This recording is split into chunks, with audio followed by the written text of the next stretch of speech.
Podcast League now. Starring the Casablanca Kid. He turns good taste into bad.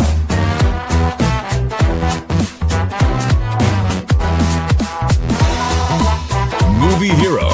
He has a stutter, but he's smooth like butter.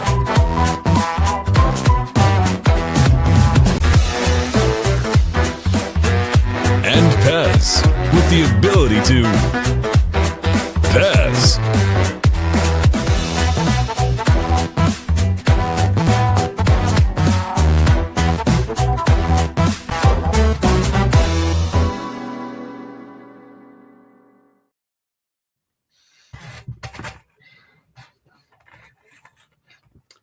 Well, welcome everybody to Podcast League now, and I am working on updating that intro soon because Chris Scott's no longer associated with this podcast, but it's fine.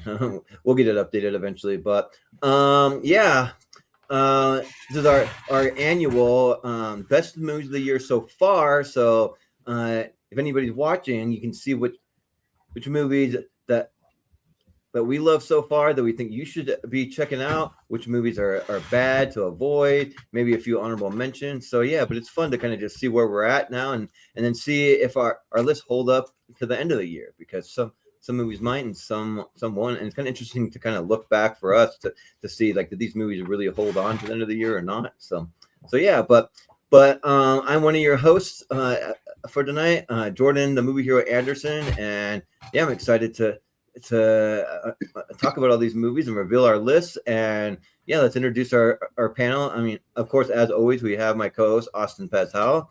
How's it going? Yeah, I've been doing pretty good on my watches. I got 77 so far, so I'm on pace to easily break 100 and way beyond that. So I'm very happy. Got plenty to choose from here. I think it's been a pretty good year so far. I've got a lot of positive reviews on mine. A lot of stuff I have, just in positive territory.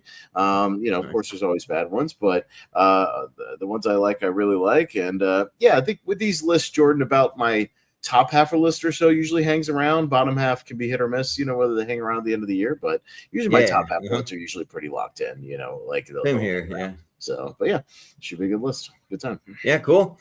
Sounds good. And then we also have joined us. We got Malcolm Lay. How's it going, Malcolm? It's going good. I managed to catch up on a lot this week. And yeah, I got up to like 52 at the end. But it should be interesting. Really enough, I haven't watched a lot of bad movies so far. Not that I was really avoiding them. It's just I didn't get time to get to see them. So. I'm not a movie. Yeah. This is a movie. Yeah, a movie. Yeah, that's right. Yeah, she's watching. Yeah, right. And yeah, I didn't really watch a lot of bad movies either. I mean, I have like 4 that I would say, yeah, they're trash, and then beyond that, there's some that are just they're okay. So yeah, but we also have joining us. We have Jonathan Caro. How's it going, Jonathan? I'm doing great today. Yeah, I had a rough weekend, mostly because something happened to me. But I'm good to go today. I would say like the first 4 months, I thought it was like, this is subpar after subpar after subpar. I just was writing 2026 off. And then with May and June, and especially this month, I was like, oh, here we go. Here comes an upswell of very good movies here. So, yeah, I definitely caught up. I guess now we're comparing our number of movies here. I just got up to 70. So I got with one of them, and the one I'll mention. So, yeah, I think it's a very good year so far. Yeah. But yeah, I think I made it to 61 for me, so that's pretty good. That's better than last year. I think last year I was at like 50 or something by this time. Mm-hmm. So yeah, but we also have joining us now. We got Richie Goodacre. How's it going? All right, look at this computer will be the death to me. I hate this so much. But yeah, no, good to be here. This was hard to narrow down, but hopefully I did. And just realized, hang on, I got to get my phone. Give me a sec. Yeah. I need that to run down. Sorry, it's all good. We're gonna run down some worst and honorable mentions first, real quick. So do what you got to do. We'll come back to you. So no problem. Yeah, and I'll give you I'll buy you some time a little bit. I'll shout out the chat. We got Selena, which I'm going to run down her. She sent me her letterbox. She's on a letterbox. I think Super Selena 21. I think just like her username is right there. So and then we have Zach Shelton in the chat, which he just straight up gave us his list. So on his number one is Michael. He's got Miracle, the band of the 80s, which I don't know. Boys of the 80s. No, Miracle, the hockey movie.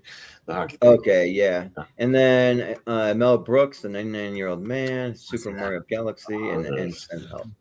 So, but I will say, like, normally documentaries really have to blow me out of the water, like, and they'd be absolutely incredible to make my top list. That's just me, but hey, like, more power to you. I mean, we all love what we love, so.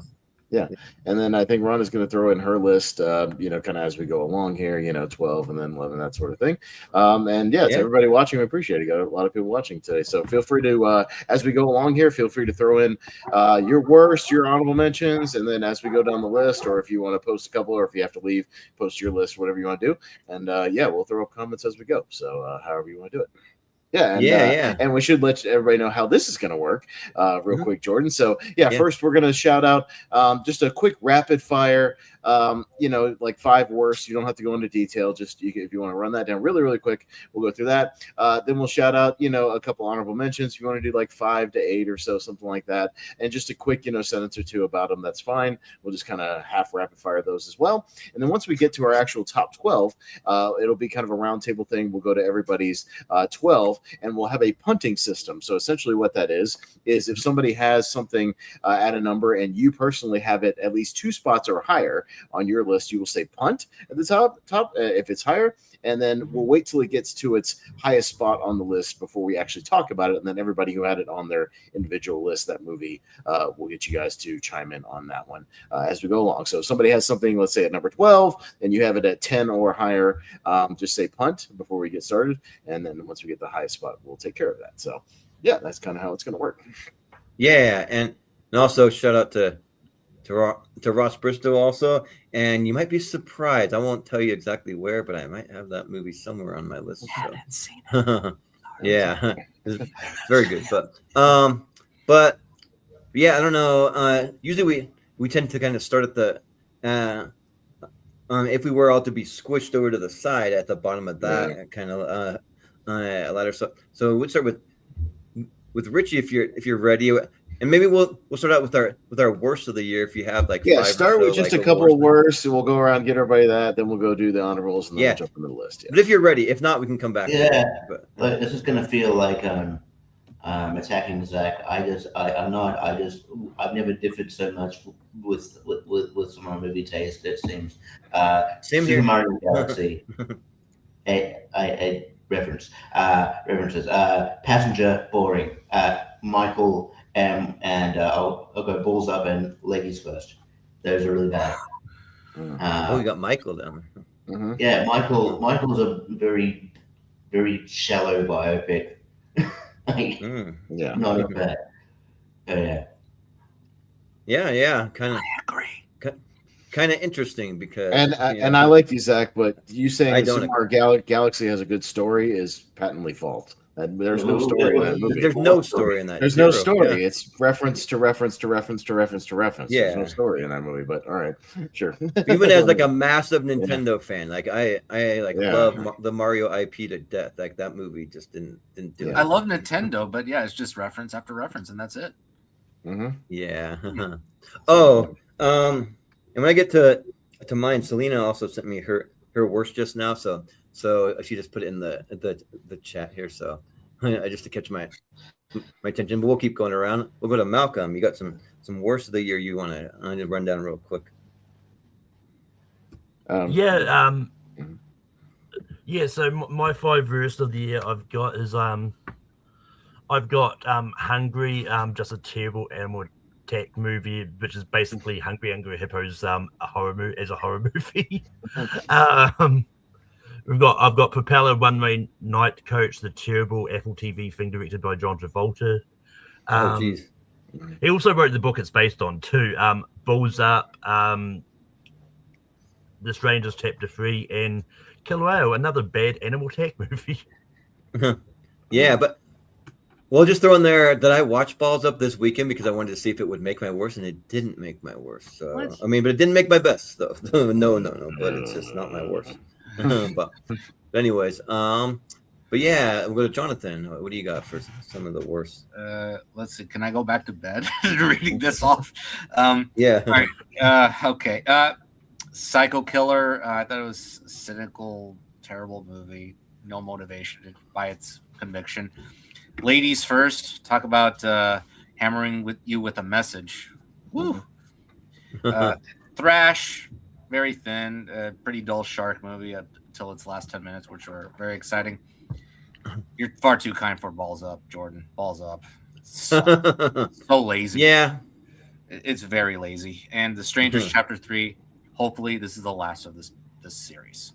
Oh yeah, I forgot that even came out this year. I haven't seen it. Should be. Yeah. Please. Yeah. Just because like it's that bad, it's that forgettable that it even exists. So.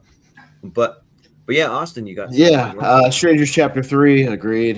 This trilogy will go down as one of the biggest mistakes in horror movie history. Absolutely awful. You, Me, and Tuscany, a horrible rom-com ripoff of While You Were Sleeping, almost beat for beat, so it doesn't need to exist. Dolly, probably my worst horror movie I've seen so far this year, just made me angry with a lot of the tropes and cliches in that movie. Balls Up is the worst comedy I've seen in a long time, and one of the most unnecessarily convoluted comedies I've seen in a long time. Like, that's ridiculous. And then I Love Boosters. Boots Riley hated that movie with a passion. Really? Absolutely hated that movie with a passion. It's my number one hated movie of the year. I hated. Oh, I love that. Hated this movie with a passion. So no, thank you. Hated with every stinking. It was my worst. I could not run out of the theater fast enough with I Love Boosters. All right, Roger. You need the North. Need the Siskel and Ebert clip. Like, don't they have somewhere where he's like going like, I hated it. That's the North review. He goes, I hated this movie. Every fiber of my passion. I have an Ebert thing for it's bad, but I can't play that for everybody because obviously it doesn't. Right. Anyway. Very bad is too nice to describe these movies. So let's just say that. Yeah, and get ready for me, you, and Tuscany to maybe show up on Selena's best of the year. Not mine. But yeah. So I'll just throw in Selena's. I'll just do her 5 words because just keep in mind, Selena loves movies, but she just like very recently has started seeing them on like in the way we do, and so she's only seen 27, so it's hard for her to really judge it. It's not a lot, but she wanted to just throw it in. But so she has Good Luck, Don't Die, or like Have Fun, Don't Die as her worst of the year, because I remember we saw it together and she just couldn't stand it. But she has The Mandalorian Grogu, she has Ready or Not 2, she has How to Make a Killing and Cold Storage for hers. So those are hers. Cold Storage. Yeah, I like that movie. I thought that movie was all right. Same here. Yeah. It's kind of a sci-fi horror movie with Liam Neeson and the guy from Stranger Things and yeah. Okay. All right. I thought it was a decent little movie. Yeah, like I kind of liked it. So, 2 of those or 3 of those actually. But yeah, for me, my worst of the year with the bullet, it's probably a movie no one else has seen because I saw it at Sundance, and the only movie I came out like physically angry that I wasted my time with. It's a movie called Rock Springs, and it has Kelly Marie Tran, Benedict Wong, and Jimmy O Yang. It's supposed to be about the World War II in Japan, but means like a fantasy thing. And like I feel like maybe Austin, you might like it because it's got some body horror stuff where like when they die, they go into the earth and they come back out as these creature monster things, and they're like coming back to like haunt people. But it's so bad. It's like the movie goes nowhere. But yeah. So like I mean I might be on my own on that, but I just hated it. But then for as much as I'm a Theo Von fan, I watch Bus Boys, and that movie sucks. It has no plot whatsoever. So yeah, JPO had on his worst, but he was the only one out of us that had seen it. So yeah. He said that, right? But I forgot about one movie that I saw that needed to be in my worst. So I actually seen 62 movies, but I put throw on Animal Farm because that movie was horrible. It was not worth anything. So and like barely even follows the actual book. Then I have a Return to Silent Hill. I'm just not a fan of any Silent Hill movies, but I love the video games. And then I have that Chris Pratt movie, Mercy. I thought that movie just sucked. It was bad. So yeah. And then we got a few comments. Rana's worst. You, Me, and Tuscany, Iron Lung, We Bury the Dead, Balls Up, and I Love Boosters. She also hated it with a passion. Oh, geez. Yeah. We Bury the Dead was on my longer list. It was boring, and Iron Lung was also boring. So yeah, I agree. But I have to ask, did you like Sorry to Bother You though? At least for Boots Riley. I haven't watched it and don't care. Okay. If it's anything like that, I'm going to hate it just too much. No thanks. Yeah, I don't know. It's like adjacent to it. Yeah. But, no. Zach, he hasn't seen a lot, but he's got the Wrecking, mostly streaming stuff. The Wrecking Crew, Pretty Lethal, and Balls Up. And then I have The Breadwinner on my longer list. Ross, yeah, that movie's outdated. The Breadwinner is very bad. Yeah. It's very bad. Yeah, it's outdated and bad. Yeah. So yeah, but I did want to say.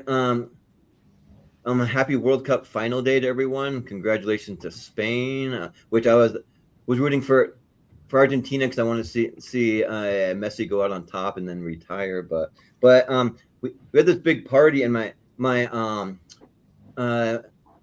neighbor, one of our family friends, brought over all these Spanish drinks. So I got this Cedro Mundet, which is like an apple. No. I'm not going to give it like any kind of review. I'm just going to show you that I got a Spanish drink because it's left over from our World Cup party that we had. So yeah. All right, it was very good. Let's flip and quickly run our honorable mentions because we're almost 20 minutes in. We got to get to our top 12. So let's go. Okay. Richie, a couple of honorable mentions and we'll go on the horn. Yeah, Hokum, a nice small Irish horror movie that Adam Scott looked quite good. Mortal Kombat 2, had a lot of fun with. Crime 101. Really, really good sort of heist movie there. Disclosure Day, I didn't mind. I thought it was pretty good. Really Not 2 was fun as well. So yeah. All right, sounds good. All right, Malcolm, some of the honorable mentions I've got. Hoppers.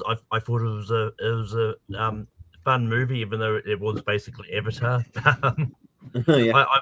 I've got the movie Marimo, which is a dark New Zealand horror movie. It's a good movie. Yeah.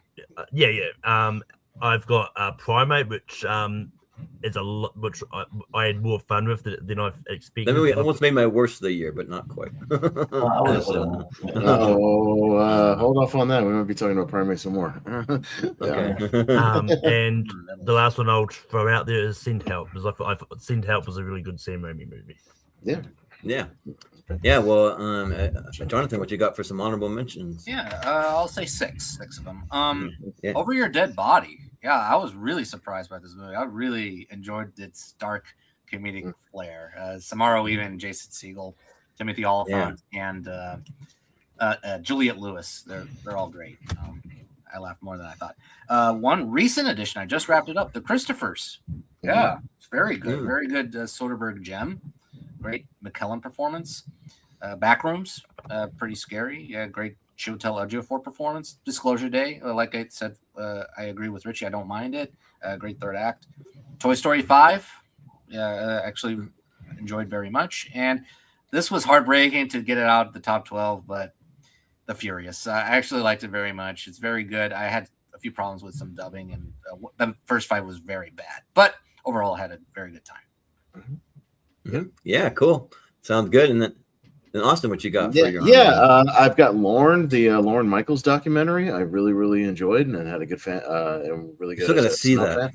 Yeah, I think it's on Peacock now. So if you have Peacock, it dropped on there. I think it's one that I've liked a lot. Yeah. If you're an SNL fan, it's pretty fascinating. Looking mostly in the writing process and how the show is put together. It's really good. Epic, the Elvis Presley concert, I really liked in the theater. Had a good time with that. So that's the closest to kind of a documentary that I have is, or besides Lorne, of like just a concert film. film, but the way it's put together is really, really good. The Christophers as well, I enjoyed. A nice hidden gem from Steven Soderbergh. Yeah, it plays out like a stage play. I recommend it. Send Help, yeah, very good Sam Raimi thriller. So glad to see him getting back to that sort of thing. The Invite just slipped out of my top 12, but I still very much enjoyed it, and one of the better screenplays of the year for sure. Has maybe one of my favorite scenes of the year individually, but just didn't quite make my list. But I like The Invite quite a lot. Totally understand if somebody does. And then, yeah, probably the biggest surprise of the year, despite bad marketing, The Sheep Detectives, really good movie that didn't quite make my top 12, but a really nice surprise from one that I was not really looking forward to at all, but won me over in the end. So yeah, good movie. Sheep Detectives. Yeah. Totally, that sounds good. And then I'm just gonna run down to. I'll make it quick, but I wanted to just throw in one extra one just because there's one that doesn't been mentioned yet that I was very surprised by that I'll throw in there, but at 7, but my number 7 on the list, I have Roommates on there. I actually really was surprised by like how good Sandler's daughter can like act and like that. I mean, I've seen her act before, but like where this movie went, I was actually like liked it quite a bit. And then I have I Love Boosters in my honorable mention. I really like it because I am a Boots Riley fan and I like what they do, and I love Keke Palmer. So I'm just smacking like the middle between John. Yeah. And then I have another movie which I'm just gonna bring up the cast because it's a Sundance movie. But the movie called See You When I See You, and the movie it like did a lot with death and like dying and like loss, and then it stars Cooper Raiff and he's great in it too, but also has David Duchovny, Caitlin Dever, and then Hope Davis are in it, and it's a very, very good story about dealing with death through all kinds of different ways. They do humor, they do a little bit of fantasy, they do some just family relationships, but really good. So and then I have Michael in my honorable mention just because I like the concert stuff more so than what it was, and understand why they couldn't show certain things. For legal reasons they couldn't show certain things. So yeah, but and I also like Coleman Domingo in there. But then I have the drama in there. I thought that movie really surprised me. I thought especially Zendaya, she was very good in it. But and then I have The Furious. That movie almost made my top 12. I wanted to have it in there, but it just squeaked out of there. And then for Ross in the comment section, I have Gail Dodson, The Celebrity Sex Tape. Maybe the most that I've laughed almost all year long. That the movie's hilarious and got a lot of just kind of off the wall, just random humor that really fits my sense of humor from David Wayne and I forget the other Ken Marino. They kind of I think kind of sort of wrote it. So yeah, that's my honorable mentions. So that's our honorable mentions. All right, now we'll get into our actual top 12. Once again, for Richie, he came in late, but again, the punting system. So make sure you let me know what it is quickly so I can both put it in your ticker and do the punting as well. Just real quick too. Selena actually had some honorable mentions. She wanted me to just run down, and I'll just do them quick, very quick. But she also had I Love Boosters in her honorable mentions. She had one. I don't even know what this movie is. Office Romance. I don't know what. Jennifer Lopez. That's the Netflix. Jennifer Lopez. Yeah, and then she has Goat in there because she just sees a lot of movies with her kids, so she likes that. She had Crime 101 with the Chris Hemsworth one, and then she also had Little Brother, the John Cena one with Eric Andre. But anyways. All right. What order do you want to go in for this one? Let me know. Same order or backwards? Yeah, we do the same order. That's fine. Yeah. Okay. Richie, what's your number 12? Oh. All right. Well, I mean, all I did was ask you for your 12. You don't have to if you weren't ready, just tell me you weren't ready. No, I'm out of here. That was great timing, actually. Forget this. Right. That was kind of perfect timing. Malcolm, what's your number 12? My number 12 might be a punt, but it's Tuna. Punt. Tuner. Okay, we're gonna. There's someone seen it yet, so Okay, I'll write that down for your number 12. it was playing at Sundance, but I had other things to see. So. All right, so comes his tuner, and that is going to be a punt. Okay, so there we go. All right, so we'll get back to that in a little bit. Mr. Caro, what is your number 12? Yeah, one of the few biggest surprises for me. Remarkably Bright Creatures. That's a punt. Okay, we're gonna punt. Still one I haven't seen that I need to see and I want to see. Remarkably Bright Creatures. I think Richie's coming back on his phone. That was like perfect timing, Richie. I'm like, what's your number 12? Bye. Yeah.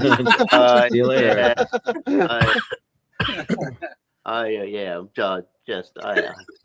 I'm ready to put this in the fucking bin. Hey. Michael, yeah. Okay. Did you have either Remarkably Bright Creatures or Tuner on your top 12? Tuna, yes. Tuner is at a punt because it got punted, but just making sure. Yeah. So yeah, punt for that. Punt. Okay, gotcha. Okay, sounds good. All right, so Jonathan had Remarkably Bright Creatures, but that got punted. Yeah. All right, so on to mine. My number 12 is Mortal Kombat 2. That'll be a punt from me. Okay, we're punting right off the bat. All right.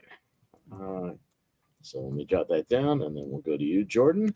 Yeah. Right, so we are punting Mortal Kombat 2. So it might be a whole round of punts here. We'll right. What was Richie's number 12? We're getting there. We'll get there. Okay, all right. Yeah, we'll come back around, I guess. Yeah. But yeah, my number 12. I don't think it's going to be a punt because it's one that I saw at Sundance, and I don't think it's been totally released yet. But I wanted to shout out these movies because they're very good. But one that I had very low expectations. I wasn't even sure if I wanted to go to the screening of it. But it's called Chasing Summer, is what it's called, and it stars Elijah Schlesinger, the comedian, and it's just like a very cool kind of. It's not. I'm really coming of age necessarily, but it's her going back to her hometown because she's a storm chaser and she's waiting on a big storm to be able to go in to go to Indonesia. It's like a big trip that she's waiting on, and she's waiting to find out whether or not she's going to be chosen for this trip from the company she works for. So in the meantime, she goes back home. She's working at like like skating, like one of those old like skating rink places, and like just like seeing old family members. It's got Tom Welling in it too. And like he kind of has more of a major role. It's like sort of like a love interest. And there's some very funny things. Got Cassidy Freeman, who, if you've seen The Righteous Gemstones, plays Danny McBride's wife in that. But and yeah, the movie's just like very, very like charming and like fun and funny and also sexy too. Like I didn't expect like Elijah Schlesinger and like some of the cast to be like that, like attractive, and I'm like whoa, like so yeah. And it's one that like usually when I go with low expectations, I come out like with the pretty like great like feeling on the movie or like rating. I just come out kind of raving about it. And yeah, Chasing Summers.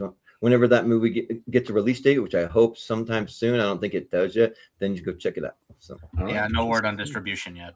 Nope. Yeah, I don't think so. So all right.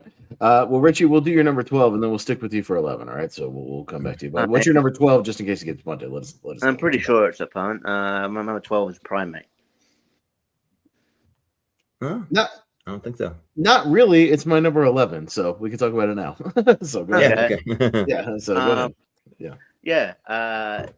Yeah. No, it's just really good. A good animal attack movie. Really good. Just really in your, like really good in your sort of in your face. It doesn't skip on the gore, but also just really good at building tension. I like how the beginning like names, but the deaf guy from Coda.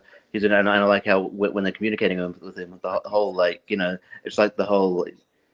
You see through his whole world because like it kind of the sound goes off, so it is kind of cool in that regard. And yeah, it's just a great it is just a great suspenseful ride all the way through. And yeah, I really enjoyed it here, and I watched it. It's come out on DVD since then. I've watched that since then, and yeah, it holds up. It's on second viewing, it's really it's really good, really well. Yeah. Yeah, no, it's my number 11. So yeah, I'll go ahead and talk about this. It's not quite a punt.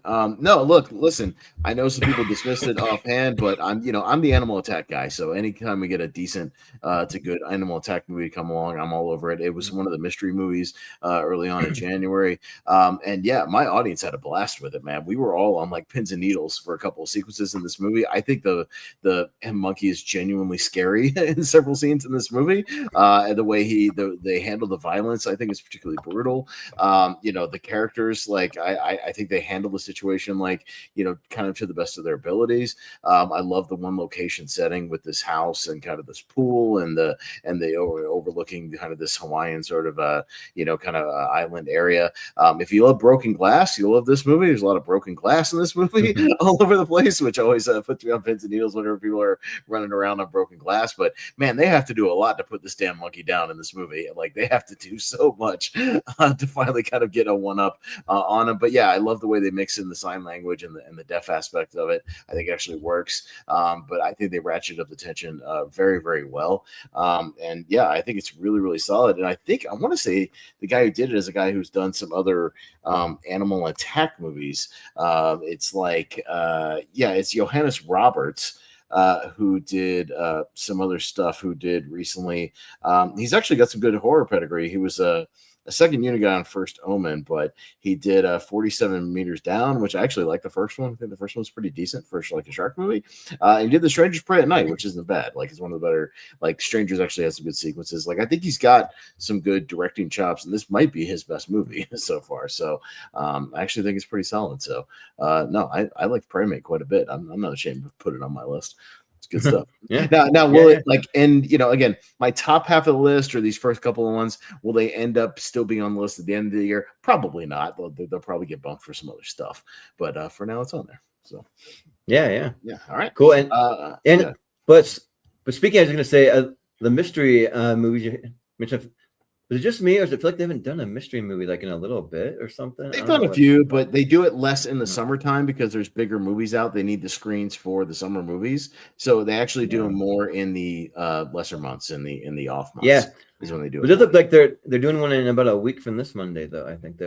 They still do them just less frequently during the summer months. So Richie, we skipped you. So what's your number 11? Yeah, but just real quick before we do it, I'm also going to throw out Selena's 12. She had I Can Only Imagine 2 because she hasn't seen a lot of stuff. And the funny thing is, when we went to go see it, I did kind of like it, but my post on my social media was somebody helped me. My girlfriend dragged me to this Jesus movie. So yeah, but I was just like messing with her. Like, the movie was actually kind of good. Between honorable mentions, worst, and her top 12, we're just naming off all the movies Selena saw. Huh? If she saw 27, that's all of them. She saw 27. We're just slowly naming every movie you saw from this year. Okay. Yeah, right. Just on that up. Rhonda's number 12 is Over Your Dead Body. So there you go. Okay, cool. All right. Richie, well, my number 11 is just probably my number 11 just because it's like recency and I need time to marinate, but I know I like it. So number 11 is Evil Dead Burn. That is a punt. Yeah. Really? Yeah. Mm-hmm. Yeah. All right. And Burn. Okay. And let me add that to your ticker, and then we'll move on to Malcolm. All right. I've got that added to the ticker, but Malcolm, what is your number 11? Let's see what you got. My number 11 is Backrooms. That is a punt. All right. Usually, almost made my honorable mentions. Some of these early ones get punted sometimes, so that can definitely happen. So, so stay tuned. We'll get to talk about these movies. Just some of these early ones get punted as we kind of throw them out there. All right. All right. What we are going to Jonathan? What is your number 11? My turn. Okay, number 11 is God Is. It's God Is. Almost made my honorable mentions. Very good movie. I haven't seen it yet. Yeah. Okay.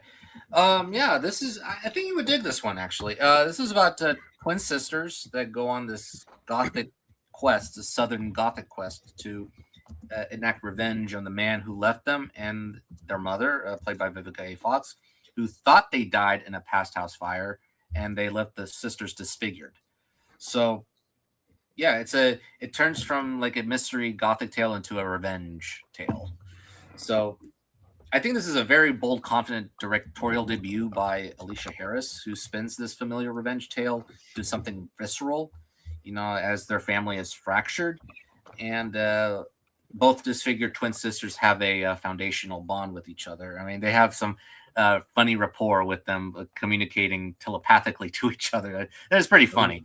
Carrie Young and Mallory Johnson gives great performances. Vivica A. Fox in her one scene is great. Sterling K. Brown, though, in his one scene performance, holy crap! Like, he should play more villains.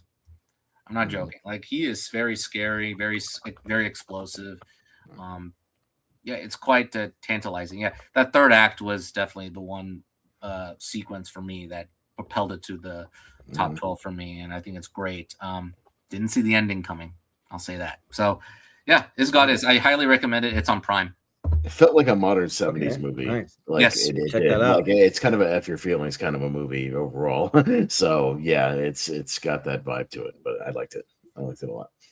So, yeah, just didn't quite make my list. awesome. Yeah. All right. Well, my number 11 was Primate, so we talked about that. So we will move on to Jordan's number 11. Yep. Okay, my number 11 is Over Your Dead Body. That is still a punt, so we're gonna punt that. All right. Okay. All right. All right. You're dead. All right. Yeah, that happens a lot early, but we will keep the show rolling, and we'll get to all these movies eventually once they get to their top spot. Let me just add that to your ticker. Over Your Dead Body. All right, and just like that, we are back to Richie. So we're moving right along here. So, what's your number 10, Richie? Funnily enough, because it was on Slim's worst. Mine's number 10 is Cold Storage. I thought this was a really cool little movie here. Directed by the guy who wrote the screenplay for Jurassic Park, and he actually wrote the book, and I read the book later on as well. It's just like a fun sort of zombie infected movie, and Joe Keery is very charismatic. I think in this movie, I'm not really a stranger to things, guys, but he was really good. I look forward to seeing him in more stuff. He has really good chemistry with the lead chick. I can't remember her name off the top of my head, but I'm sure someone will look it up. I think it was Georgie Campbell. I think Georgie Campbell. But yeah, she's really good. And everyone's really good here. And it's just really fun. It's just a fun time. And it reminds me of kind of like very sort of Men in Black vibes almost. In that kind of like campy kind of fun way, and it's just really well written, and I think it get more love. It's a really fun movie. So yeah. I just want to throw out there, by the way, Rhonda's 11 was They Will Kill You. Yeah, fun movie. Oh, okay, yeah. Mm-hmm. Nice. And she's got a number 10. Well, and her number 10 is Disclosure Day. Now that we're into number 10. So. Oh yeah, and Selena had. Let me look at. Oh yeah, for Selena's number 11, she had You, Me, and Tuscany. I mean, it's a chick flick. So. Selena, if you haven't, go watch While You Were Sleeping, and you'll go, why did they make the same movie like 30 years later? Which was it is a lot of people. It's a lot. All right. Anyways, Malcolm, we are on to your number 10. What you got? Rob, my number 10 is They Will Kill You. They Will Kill You. Okay. So if I have it 2 spots higher, is that a punt? That's a punt. Yes. Okay, yeah. 2 spots or more is a punt. So so punt. we will hold off on They Will Kill You. All right. But yeah, Rhonda had it on her list as well. So some love for that movie. All right, They Will Kill You. So that's Malcolm's list thus far. And we'll come back to that one. Jonathan, we're right back around to you for your number 10. Probably the biggest surprise for me, The Sheep Detectives. It's a punt. Okay. So we got to hold off on that. All right. Okay. And it'd be a punt for Selena. She has it way higher on her list. Okay. So The Sheep Detectives for Jonathan will be punted. All right. Detectives. All right. We'll get back around to that. All right. So that's Jonathan's list thus far. All right. My number 10. I don't know. We'll see if it gets punted. My number 10 is The Drama. We can talk about it. We can talk about it. It'll be my You next guys got one. it close. Okay, Yeah. cool. Yeah. All right. Yeah. That's Sounds my good. number 9. Yeah. Gotcha. All right, so let's talk about it. Yeah, the drama, man. Yeah, again, one that I didn't know much about going in. I tried to stay blind. I heard that there was an aspect that you wanted to stay blind on to give the impact, and even then, I will still not spoil everything since it's still kind of getting around on streaming now. You know, and kind of people are still starting to see it. But yeah, the basic premise is that you have this couple. They're about to get married, and they're kind of making their marriage plans and whatnot. And there's a night where some confessions get made to like past things. And Zendaya has a confession of something she, kind of did and did not do, we'll say, in her past. Yeah. It's kind of a little bit of both. But I'll just leave it at that. That upends kind of the dynamic of their relationship. And it makes for some really good awkward moments throughout this whole movie. This movie is full of just kind of dark, humorous, awkward moments throughout the whole thing.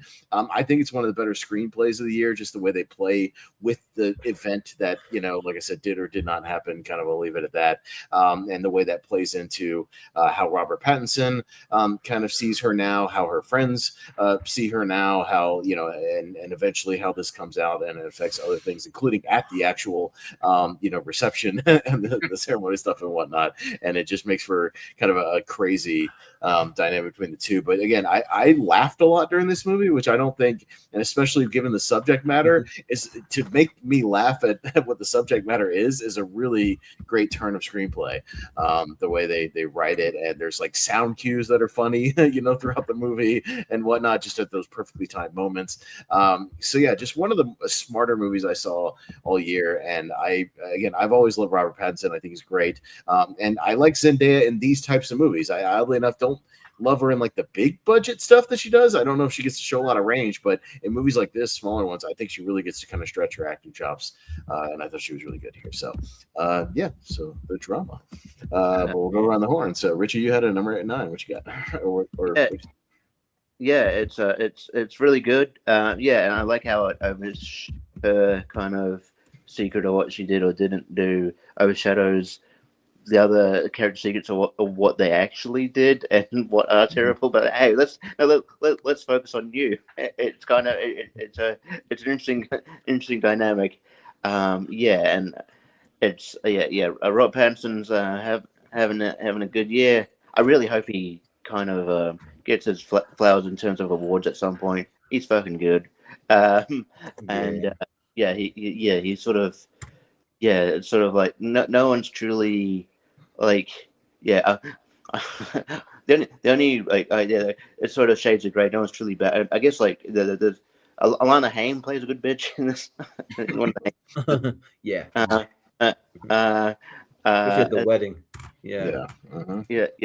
So it surprised me because the trailer doesn't do its justice because they couldn't show much. They couldn't show much without. I feel like if they showed stuff in the trailer, it might put people off. But it's really good, really captivating, and quite just really well done, and quite fun. And I do like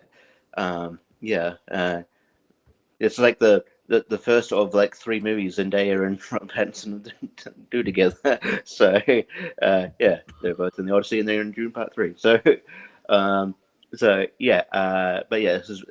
really good. So I'd recommend. Yeah, Jonathan. Yeah, I love you forever here and forever. Oh yeah, I've heard about that. It's pretty funny irony when it comes to the marketing.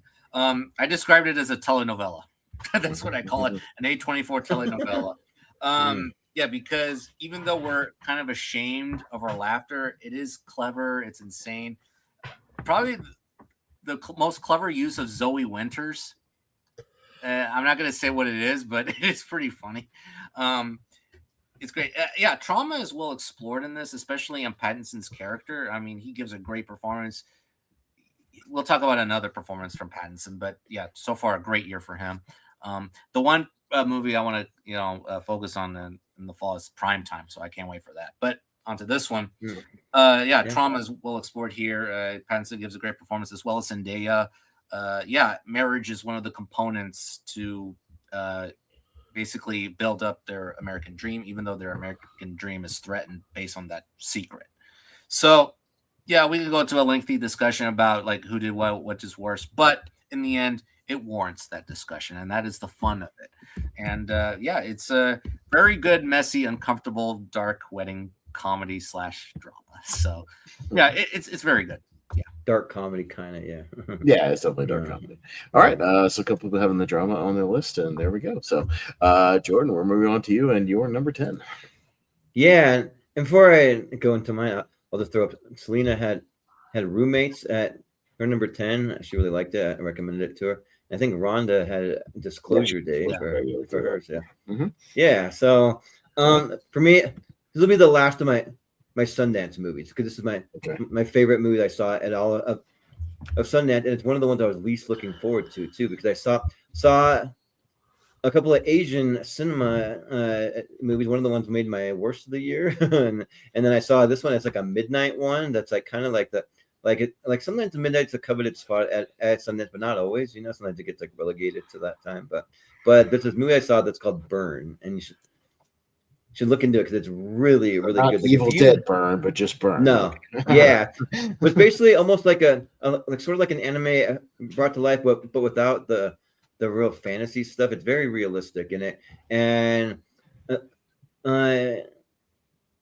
this is a movie for like people. If you think your life is hard, forget about it. Like I've never seen someone that goes through such a hard and terrible and just crazy life, and like just trying to find her way, and like is like it deals with like suicidal stuff and like abuse. But essentially, she's this girl who comes from a very abusive life, and she gets physically and like verbally abused like horribly bad by her father. So he runs out in Japan, and she goes to kind of like a red light district, and like she kind of like a lot of people who've been abused. Sometimes they turn to like not really crime, I guess, but sort of, because she goes in the red light district, and like the only way she can survive is to have sex with people because she has no other means at the moment, doesn't know what else to do, and she finds this band of like misfits who kind of take her in, but they're just people living on the street, or they kind of have a little sort of orphanage of sorts for like teenagers where they can go and like be safe and like have a place to sleep a little bit, but they can't stay there all the time, so they do end up having to leave. And then the character does have a stutter too, and like each one of the characters, like one reason why I really like it, because I really love character-based things, and like there's all these different characters, and each one have these unique almost like a problem or like thing that they're like dealing with, and it kind of is like the like driving thing for each character. But they end up like forming these bonds. There's like things to do with food, there's things to do with drugs, there's things to do with like crazy parties and like all these things. But this movie gets like wild. When I walked away, I just like for the rest of the entire night was just feeling like emotionally just all over the place. And I just like, oh my gosh, I just saw one of the most heaviest things I've like almost ever seen. And it like really affected me, and like just made me think my life is not hard. There's nothing about my life that's even remotely hard compared to what this person goes through in this movie. So yeah, but it's called Burn, and it's another one that I don't think has any distribution yet, but I'm really hoping that it does get something. So not yet, but it's trickling down in some other festivals right now. Yeah, yeah, that's what it looks like. And another question I have: the director Makoto Nagahisa, is that the director's name? Okay? Yeah, and it's cool that that's all. But when I saw it, the director actually came out, and we got to like kind of do a little Q&A and ask some questions. So that was kind of fun. Okay, cool. So yeah, all right. So there we go. So George's Burn. Richie's number 9, I believe, was the drama, right? So yeah, we talked about the drama, correct? And all right, so we'll move on to Malcolm for your number 9. My number 9 was Over Your Dead Body. And it is still a punt. So we're gonna keep punting it. Okay. I thought I was high on this movie. I guess I'm Yeah. All right. So we will hang on to that one. I know Malcolm's itching to talk, but we'll get there. Everything is getting punted. Actually, I'm sick at the moment, so the less talking I do is. Oh, gotcha. Okay. All right. Well, just talk more at the end of the show. Yeah. Okay. But yeah, we will get to over you, everybody. We're still punting it for now. All right, Jonathan, what is your number 9? Oh, your 9 was with the drama, right? Drama. So gotcha. Yeah. My number 9 is The Furious. Cool. All right. He's in my honorable mentions. I know. It was Gotcha. like right outside. Gotcha. Yeah, so that was another one that they actually showed it at the Regal mystery movie, and it was pretty easy to figure out. But yeah, The Furious. I mean, I'm a sucker for a really good, martial arts movie, anyways. And yeah, what was funny is I told Jonathan the same as what he said in the thing. Is like, get through the first 15 minutes. It's a little clunky in the first 15 minutes. I thought the opening fight had me a little worried because it's very Looney Tunes. It's very like cartoon for what's supposed to be a serious scene. There's people getting kicked through sides of truck gates, and just people are throwing trash cans at each other. It's really weird. It's just a little odd. But like the movie gets more grounded and serious as it goes along, like as it kind of finds its footing. Of course there's some wonky kind of dubbing and stuff like that, but that's just because it's a cross production of it, I believe, like Japan and China and stuff. So it's kind of a cross production, so it's a little there. But if you go in knowing what you're getting, and if you know you're going to get a martial arts kick-ass movie, you're going to have a good time. Because I would say from the cage fight on through the factory, with the sledgehammer and all that stuff, to the apartment building fight and all that stuff. It's a wild ride, and it keeps moving. It does not slow down. They just move. He teams up with one of the guys from the raid.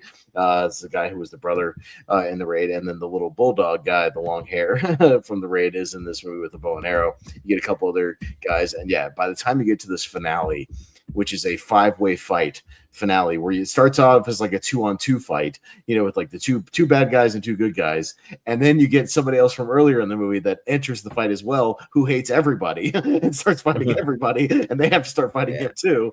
It gets wild, and it's some of the craziest choreography of like, how the hell are they going to end this damn fight? Because it just keeps going on and on and on, but like in a good way of just like, you wonder how the hell they filmed all this, how they did it. The way they use the environment is great.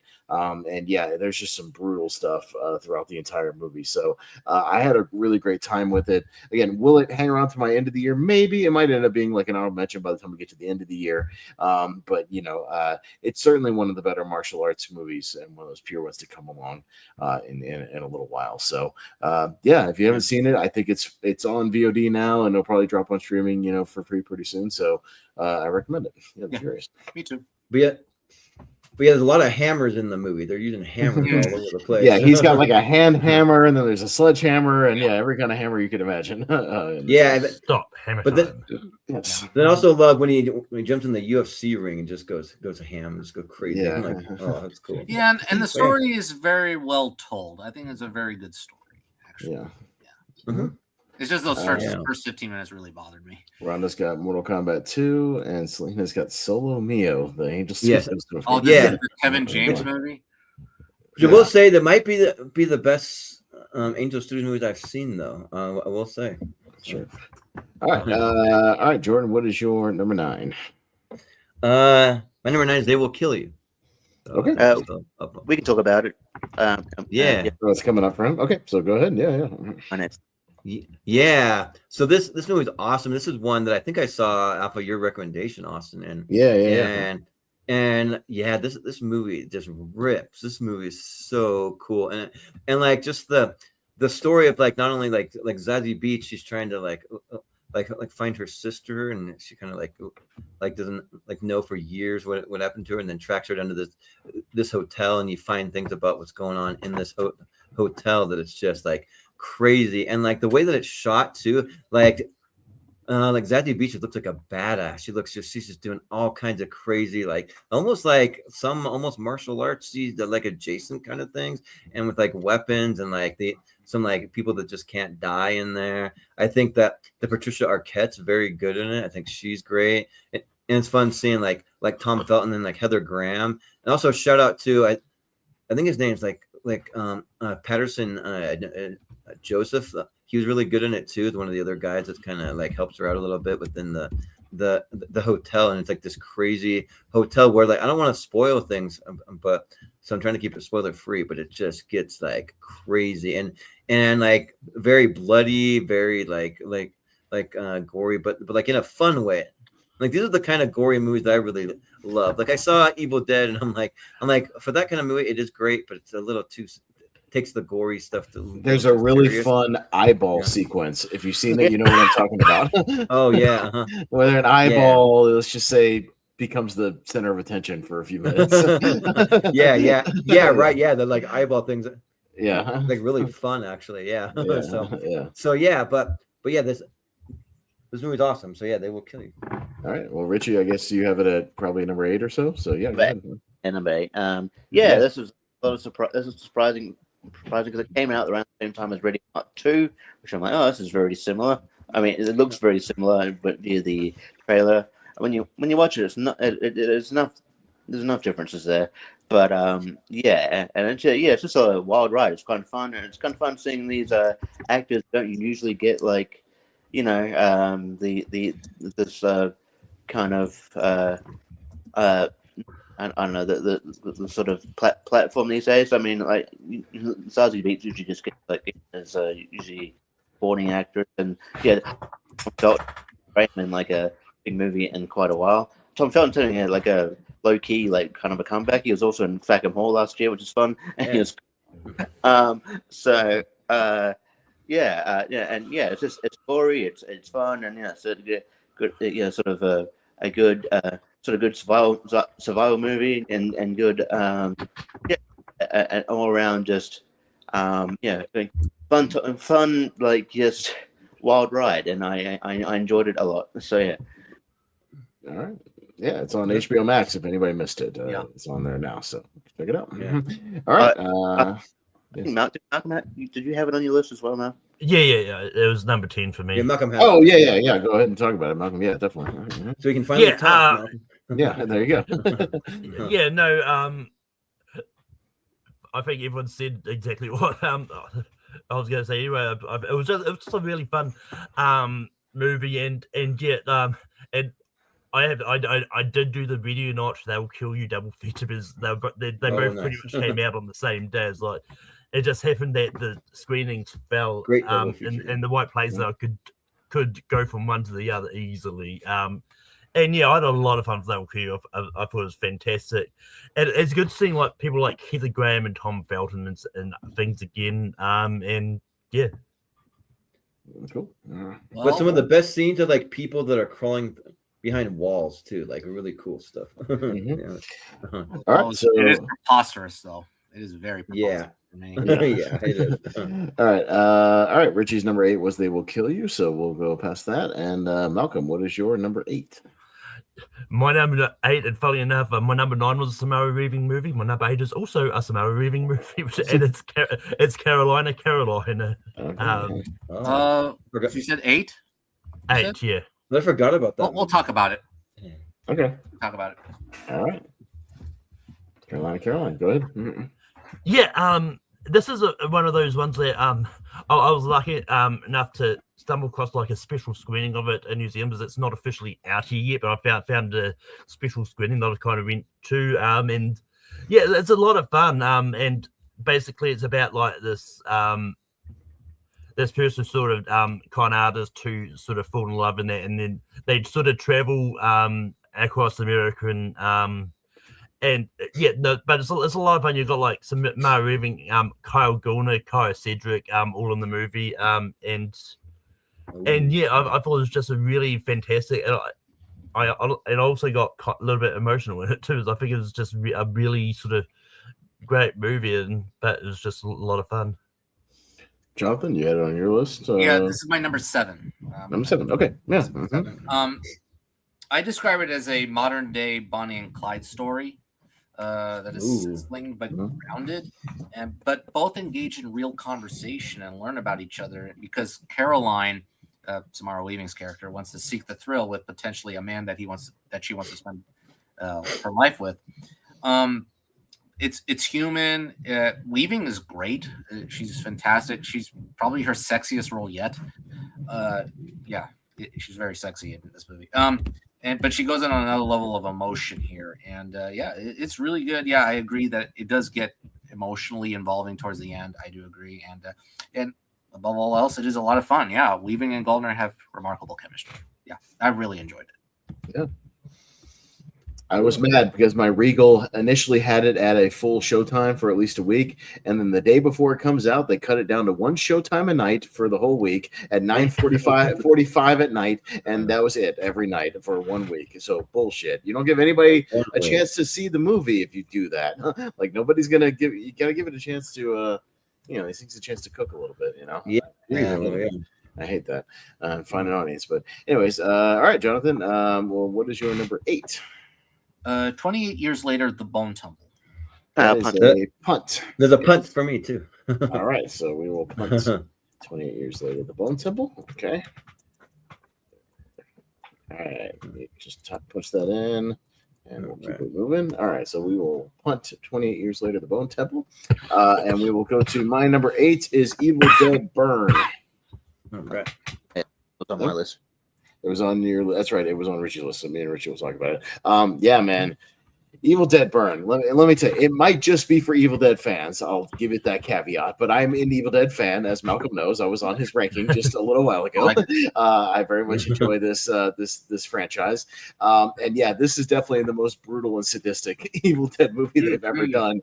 Even more so than the Fede Alvarez one, which at that point was the most kind of brutal one of the franchise and the bloodiest and kind of the nastiest. But yeah, they went full gore with it and full craziness, and nobody is safe in this movie. It is just a mean, nasty movie. And even John Moore was talking about how it takes after these kind of French crazy brutal movies because the filmmaker is this French guy, and he just went full bore with it. Yeah, I mean it's also like a pretty nonstop movie. Once you get about 15 minutes into it, from that crematorium sequence on, it just doesn't stop. I mean, the Deadites get going. They kind of infect, one person after another with this family. It mostly takes place at this kind of farmhouse. There's a great sequence in a car that's like this close quarter combat with the Deadites. That's just like they make good use of just the little things in the car and the seat belts and the headrest things that pop out. The headrest. That's what I mean. Like the windows, everything. They find use to use almost everything in the house as they're going through the house as a weapon or something to slam somebody up against, picture frames, dishwashers, refrigerators, the dishwasher scene. Tables, doors, weed whackers, you name it, everything. Something gets tied up with a hair dryer. Hair dryers, the toilet. I mean, you name it. Everything gets broken or used. This whole house is destroyed just from people getting thrown around in this movie. But there's still filmmaking behind it. There's great shots. There's a nice tracking shot where this dude is getting thrown around while this woman is crawling around. She's hiding, and you just hear the stuff happening outside, and you kind of have to imagine what's going on. There's some overhead shots from the ceiling, kind of looking down. I still think there's good filmmaking here. And yeah, the only thing is I wish it was a little more colorful. The color scheming is a little, kind of grayish, what it does. But yeah, this movie, if you're looking for just a brutal, damn near snuff film of a horror movie, you've got one here. And listen, I've got a couple of horror movies on my list. I think it's been a pretty damn good year for horror. If you're a horror fan, you are eating good in 2026. But yeah, I very much enjoyed it. So but Richie, you had it on your list as well. Yeah, I don't have much more to add. It is brutal, like you said. No one's safe. That's probably why it doesn't rank higher, because that includes that extends not more to not just people. I'll put it that way. But holy hell, it's just brutal in your face, and it's just a non-stop ride. This movie was R18 here, which they don't dole out that rating here that often. But my God, it makes use of that rating. It's absolutely insane. But like also, it's a decent story behind it, and great. Like I would, if you watch it, I'd stick around for the think there's two post-credit scenes. Check it. Oh yeah, there is. I saw 'em. Yeah. There's two post-credit scenes, and then they'll tie it in. So yeah, I'm looking, and then I think the next thing is a prequel, Evil Dead Wrath. So, yeah, it's supposed to be set in the 70s, even before the original one. So that and I think that will be a nice change of pace and freshen it up a little bit, because as much as I've enjoyed the progression, I think going back and having like a 70s style movie will be a lot of fun. So I'm down for that. I can't wait for that one. It should be good. Yeah. So no, it's a wild ride, and it makes because it's called Burn. It makes use of it does make use of fire in the elements as well. So it is quite good and good. And I like to shout out Australian New Zealand actors. So good performance from Tandy Wright, who's the mum, and in this. And the grandma is like low-key hilarious in that movie. The way they play with her being possessed despite her condition that she has. So they're going up the stairs in that little thing. Yeah, and the little thing as people are getting thrown around, and she's going up the little slow stair lifter thing. Yeah, there's some there's not a lot of humor in this movie, but the little moments with her are kind of the most. I have a couple of things about this. First, I think they use more household items and appliances than Kevin in Home Alone. That's what I mean. And the second thing is, I know it's divisive. This is probably the most divisive Evil Dead movie. What do you think? It hurts the progression of the series? No, I don't think so. Because here's my argument: the Fede Alvarez one in 2013 was divisive when it came out, and now it's heralded as one of the best, if not the best, of the franchise. So I think sometimes it takes adjustment from the horror community, especially from Evil Dead fans, because they took some time to adjust the fact that movie doesn't have a lot of humor and it's just a down and dirty, nasty horror movie. And who knows, with the Wrath, they may go back to a little bit more of the humor if they're going back to sort of the roots of the series. So you never know. They might go back to that. We'll see. But I still contend, as I said on Malcolm's show, that the Evil Dead is the only horror franchise that still doesn't have a bad movie in it. I think it's the only one that's still batting 1,000. I was gonna say, they're still batting 1,000 for sure. 6 for 6. Yeah. You used to be able to say that about Scream, but no longer. I'm sorry. There's been several bad entries, including the one from this year. Not good. So, we used to be able to say that, but not quite. All right. Anyways, but moving right along. So that is Evil Dead Burn at my number 8. Jordan, what is your number 8? Well, before I bring it up, I'll just throw up Selena's number 8 was Scream movie 6 for her, and then Rhonda had Primate for her number 8. She really liked Primate. But I already know for a fact mine's gonna get punted because mine is the Odyssey for 8. Or punting. Or punting like the motherfucker. I figured so. All right. All good. So hang on to that. Okay, so that's a look at Jordan's list so far, and then we'll go to Richie. Just like that, we are back to Richie's number 7. I think mine will get punted a bit. My number 7 is Sheep Detective. Punt. Still a punt for the Sheep Detectives. Okay, I think Malcolm is probably the highest on that movie. Yes, we'll see where it ends up on his list, and that's probably what we'll talk about it. There's a look at Richie's list really quick. All right, well, Malcolm, just like that, we are back to you for your number 7. My number 7 is Toy Story 5. Okay. The honorables. Yeah. All right, a couple of honorables. Yeah, go ahead. Mm-hmm. Yeah, Toy Story 5, I think it was one of those stories that that definitely needed to be told with kids and tech and all that, and I think it was just one that they knew what they wanted to tell, and it's because I know a lot of people was like, oh yeah, Toy Story 4 and 5 are unnecessary, they should not have happened. Toy Story 5 has a reason to exist, the way it tackles kids and tech and just being careful online and online bullying and all that. It's just a fantastic way to sort of tackle all that and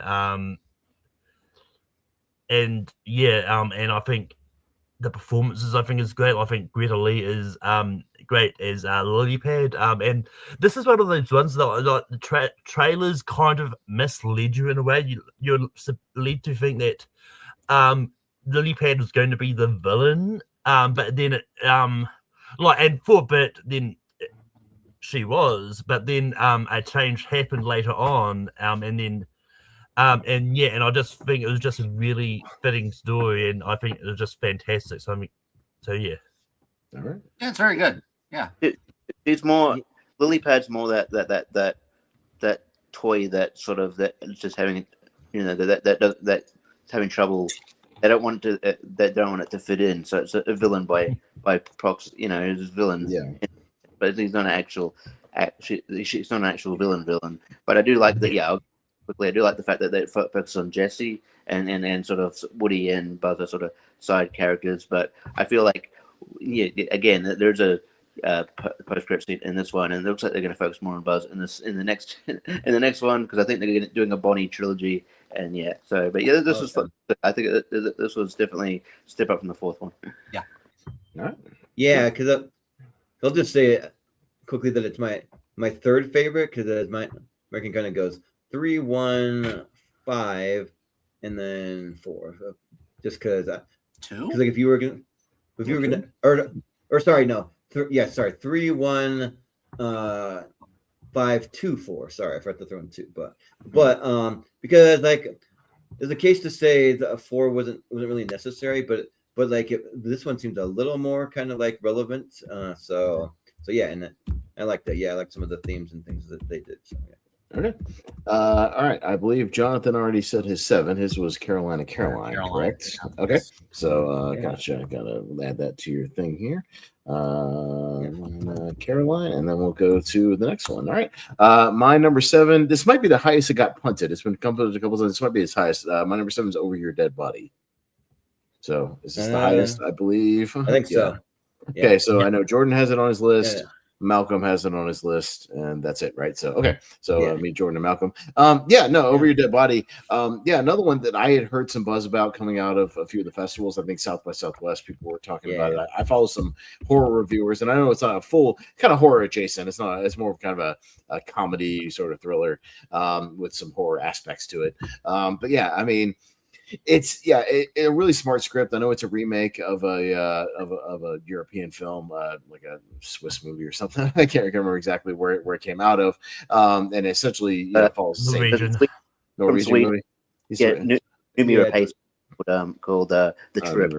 Oh, gotcha, The Trip. So a remake of The Trip. I haven't seen that one, but really smart again screenplay. I think a couple of these have really smart screenplays this year. Of just because they both go to this cabin, they both have intentions to kill each other, which they don't know, and then it comes to a head, and then there's again one of my favorite sequences of the year is the one where they're trying to outcry each other, on their fake stories about who gets to find the body first and talk to the police. It's very funny. It's a return to form for Jason Segel. I've been kind of mid on some of his movies lately, but I think he's in again fine form here. I think he is good.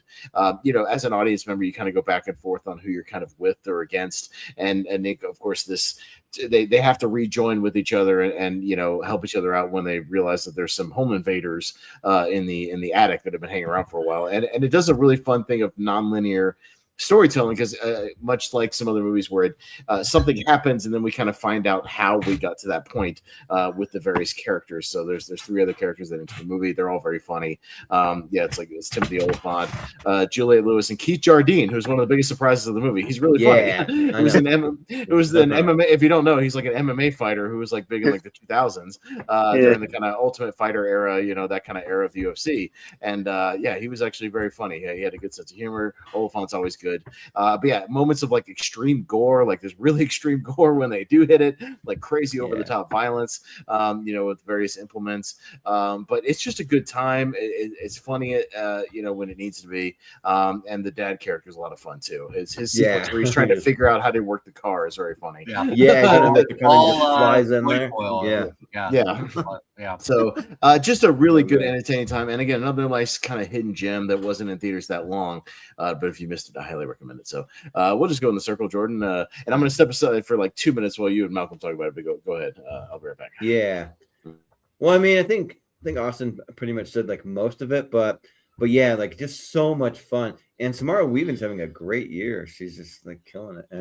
And like I love Jason Segel. Like I've been a big fan of his, and Timothy Olyphant. Like he's a lot of fun too.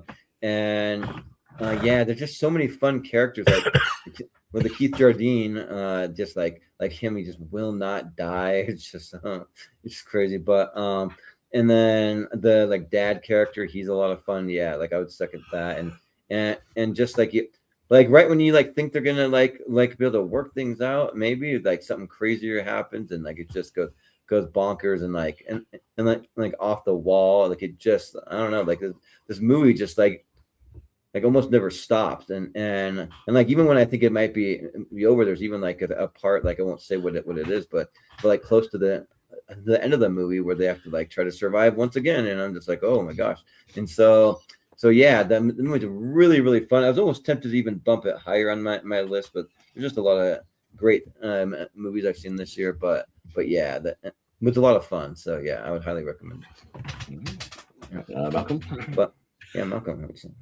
Yeah, no, when I was looking for things that catch up for this just happened to drop on Amazon Prime at the right time for me to catch it. And yeah, it was a lot of fun, and and I think the direction from Jorma Taccone, the other half of Lonely Island, I think was fantastic. I wish he'd direct I wish he'd direct more stuff solo. It was the only other thing that he directed on his own is MacGruber. And then he did Popstar, Never Stop, Never Stopping but that was with Akiva Schaffer.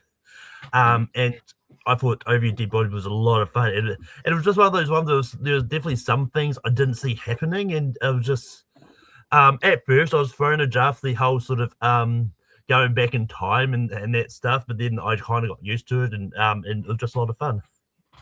Yeah, it's worth noting too, but this movie did not come out the theaters in Australia or New Zealand. It came straight to Amazon Prime. That's annoying. Oh, weird. Huh. That sucks. Oh, sorry to see that. Yeah, I saw it in theaters. Yeah, it's good. I do agree with y'all. Yeah, it is a lot of fun. A lot of good It's a good time. Yeah. Yeah. All right. Well, Jordan, what is your number 7? Yeah, number 7. Well, the same. My number 7 is the same as Rhonda. My number 7 is Send Help. Send Help. Okay. Sure. Yeah. And, all right. And then also, Selena had. I should Michael for her number 7. So. All right. But yeah, go ahead. Send Help. Yeah. Yeah, I thought Send Help was great because like not only am I a big fan of Dylan O'Brien, I'm also a big Rachel McAdams fan, and yeah, like I just thought that the movie was like sort of like a Castaway meets like a little like bit of The Menu in like one part, and then like almost meets like an Alfred Hitchcock movie in like some parts, and yeah, and like it's just kind of like a kind of like Eat the Rich kind of thing, where like the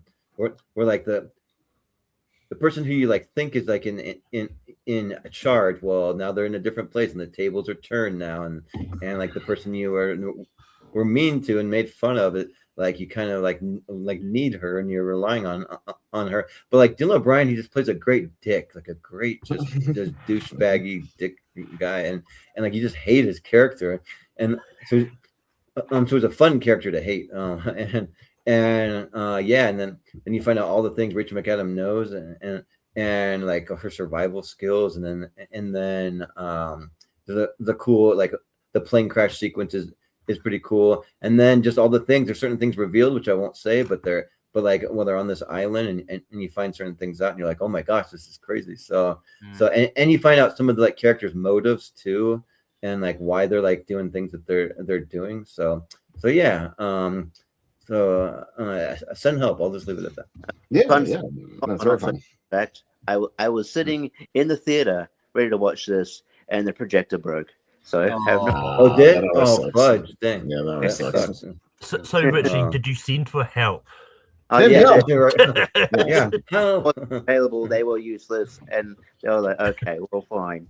And it was the last session of that night, so I was like, "Fuck!" That's what sticks to it. That sucks. Sorry to hear that. Yeah, good movie, not great. But no, it's fun. It's in my honorables. I enjoyed it. Hey, good return to form for Sam Raimi. I'm glad he gets to do. I'm glad in between his bigger movies he gets to do stuff like this that you can tell he's passionate about and has fun. Yeah, I enjoy that. So, all right, we are back around. We're getting close to the top 5 here, but we are going to Richie for your number 6. We'll see if I get to talk about this. I think it was think I got punted from earlier. Number 6 is Tuna. That's my number 6. Okay, so cool. you have it, Jonathan has it, and Malcolm has it as well. So, all right, so you three, yeah, go ahead, please. All right, Richie, go ahead. Tuner. This was probably one of my most surprising of the year because I didn't know about this movie when it was coming out, but my God, it's so good. Like Leo, I don't know, like Leo Woodard that well. I know he's on season 2 of White Lotus, which I'm a big fan of White Lotus. So yeah. Leo Woodall, and he's in Nuremberg, which I just watched recently. It's just an interesting, cool, concept of this guy who's like really good at, tuning pianos, who becomes a sort of, a safe cracker. It's really intense, really, it gets really. You get really stressed at times as a viewer, but it's really good, and he has a really good chemistry with Dustin Hoffman, who's like this, and he's kind of funny in this. He's this, kind of this, grouchy old boomer, but he has he's really got good chemistry, and got love for the character. It's the weird where it's like the second movie where Havana Rose Lou is chilling with some guy in behind a piano. Because she's in Power Ballad. Yeah, which is funny. I saw Tuner, and then literally like the next week or two after that, I saw Power Ballad, and I'm like, it's a girl from Tuner, and they're playing the piano. What's going on here? Is she going to be in our movie with a piano? What's happening? It's very funny. Yeah, Havana Rose Lou. Yeah. She's used a lot better here because she just pieces out of the movie in Power Ballad. But anyway, but their chemistry is really good, and it's just it's really good, and like the actual the way, and just the way it it wraps up is really good. I thought this movie was fantastic. I was like, wow, this sort of came out of nowhere. I'm like, fuck, this was great, and I think he's going to get a lot of he's going to get a lot of big roles out of this because he comes across as a star. I just think everything about this is was really good and really surprising. Malcolm, what'd you think about Tuner? This is one of that kind of surprised me because just now I actually thought I'd look up the directors of the other thing. He mostly did documentary movies. Like he was the director of the Oscar-winning documentary Navalny. But and he directed that AI doc that came out this year, the one that's called The AI Doc or something that's on streaming right now. Yeah, he also co-directed that. But this one was a nice surprise. Like it was a really good story, and it kind of had like it gave me some very similar vibes like Baby Driver, and that where it was using to crack safes and that, and look, this is one of those ones I watched because Ross Burstow keeps on bringing it up in the chat. Like at one point, it's like I got slightly annoyed. It's like fine, I'll watch Tuna, and then but I really loved it. It was great. I'll do it. But it was really good. So Jonathan. I just love watching this simple movie with a simple premise, because movies nowadays just overthink things and just get it back to scale. And this is just very good old-fashioned filmmaking. I mean, it's not that difficult, screenwriters. God. Yeah. Anyway, right. Leo Woodall and Havana Rose Lou, they give a good chemistry. They have great chemistry. We did not mention Dustin Hoffman. I thought Hoffman has a very good, nice supporting role here alongside. I forgot the name of the actress who plays the wife. She's very good, but I think it's really good. I like the supporting actor, the thief, the leader of the maniacal thieves, Leo Raz, who manipulates his kindness on this poor guy, and he's quietly scary and threatening, and it has it's a great movie about safe cracking, a solid friendship story, a very compelling music movie, and an interesting unconventional romance, and it works very well. But we had a chance to see Tuner Sundance, and now I'm wishing that I had, because I picked a couple movies over. I'm like, oh, I don't know if this is gonna blow me away, but yeah, and I kind of wish I had. So. Yeah, I saw it too. I liked it. I liked the movie a lot. So just didn't quite make my list, but it was good. All right. What we got? Malcolm, I believe. So Yes. yeah. What is your number 6? My number 6 is Remarkably Bright Creatures. Bright Creatures. Yeah. Okay, is that its highest, and it's on Jonathan's list, right? So, all right. Yeah, go ahead, Malcolm. So we'll talk to Jonathan about it as well. Yeah. Look, if you're going to tell me at the start of the year I was going to have a Netflix original movie on my top 12 of the year at any point of it, I would have said crazy. I've seen a lot of like good Netflix originals, but none that really blow me away. But this was one that I wasn't familiar of the book at all. That it's based on, but it was just one of those ones that I decided to watch because I heard a lot of good things about it. And yeah, this was a really good movie. Basically, it's about this elderly cleaner who takes a young drifter under her ring with the deepening connection sort of in it. And yeah, it's just a lot of fun because, I mean, well, yes, like the octopus is a part of the story. He's just there sort of narrating this whole sort of story, like, and of these two people reuniting and then finding out things about themselves and all that. And I just think it was a lot of fun. It's always good seeing. I love Sally Field. I think it's always good seeing her in a movie, and I think Alfred Molina, I think, was great as the voice of the octopus. It just really worked. And it's also a good Lewis Pullman role. I think he's making some really good, interesting choices. And it definitely deserved its nomination for Outstanding TV Movie. All right. Jonathan made your list. Yes, it did. Yeah, I do agree that this is a surprise for me because usually Netflix movies, as an exception to like the fall releases, they're pretty cut and dry. But this is a very nice surprise. I really liked it. Sally Field and Lewis Pullman have wonderful, natural, warm, compassionate chemistry. They both have great catharsis at the end. I'm not going to reveal what happens, but it is lovely. Yeah, Field is a national treasure. I mean, she plays a wonderful elderly woman who's just ready to move on from her trauma. And yeah, it veers into some revelation that is soulful and authentic, and it felt more lifelike than cinematic. So yeah, it is tranquil, restrained, and yeah, it's lovely. Yeah. And it's one that I need to see because I'm a huge Lewis Pullman fan now. So yeah, I want to see it. Sounds good. All right. Well, Jonathan's number 6 was Tuner, I believe. So, yes. All right. My number 6, guys, hell froze over. Shishes, dogs and cats living together. Mass hysteria. My number 6 is Minions and Monsters. I swear to God. Take it away. Wow. Bro, let me tell you. I'm not joking with this. I'm not trolling. I'm not. I went into this with the least of expectations, coming off of, especially early in the day, we did a double feature of Supergirl in this, and I did not like Supergirl, and I was like, oh boy, all right, now I'm going to just get this out of the way, because I've heard a few people, be like, it's good. Even Dan Merle gave it a positive review, and I was like, okay, like maybe there's something to it. Bro, I had a smile on my face this whole damn movie. I think this is one of the better animated movies I've seen in quite a while. It has a story. My God, it has a story. What an improvement for a Minions movie. Yeah. But I swear, the first 45 minutes of this movie is a tribute to old Hollywood, and especially silent film era Hollywood.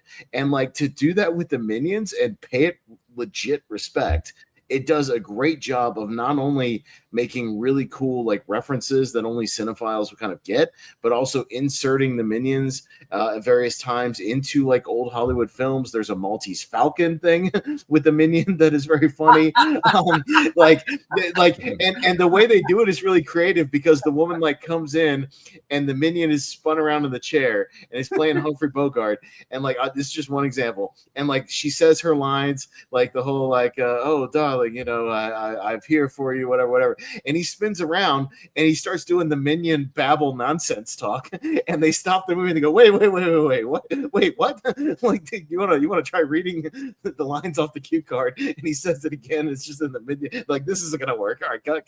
This is garbage. Like, they play with that, like, where they become silent film stars because of their zany antics. But much like Babylon, like the way they play with that, when they get to the talkie era, it doesn't work because they speak nonsense. So they can't use them, and they end up getting fired and kind of cast out of Hollywood. And it kind of works. But like, there's a Harold Lloyd reference in this. There's Keystone Cops references in this. There's Charlie Chaplin references. They do fun stuff where in the background, they don't even put attention on it. But there's like classic movie posters where they've just changed it to like a very like matter-of-fact name of the movie. So there's like clearly like a Nosferatu poster, and the title of the movie is "I'm gonna suck the blood out of your neck" or something like that. And that's just the title of the poster in the background, and it's really funny. Like, there's legit stuff where I laughed the whole time, and then it turns into a really cool monster movie where like they summon this monster trying to make a movie. Like, they have a story about this guy who, one of the minions who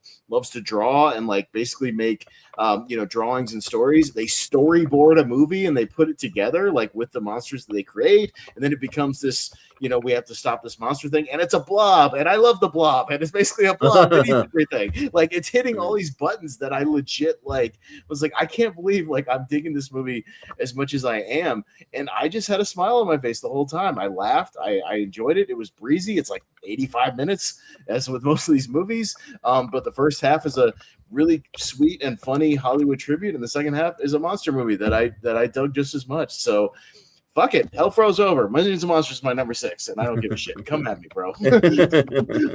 Well, I can't. I haven't seen it, so I can't. Yeah, me neither. I skipped it. I'm like, but the multi-Stalcy reference, it made me laugh. Dude, it's very funny. Like, when you see it, and it makes sense when they put them in these movies, and like it doesn't work because they're trying to make the thing work with them, and it just there's a Rosebud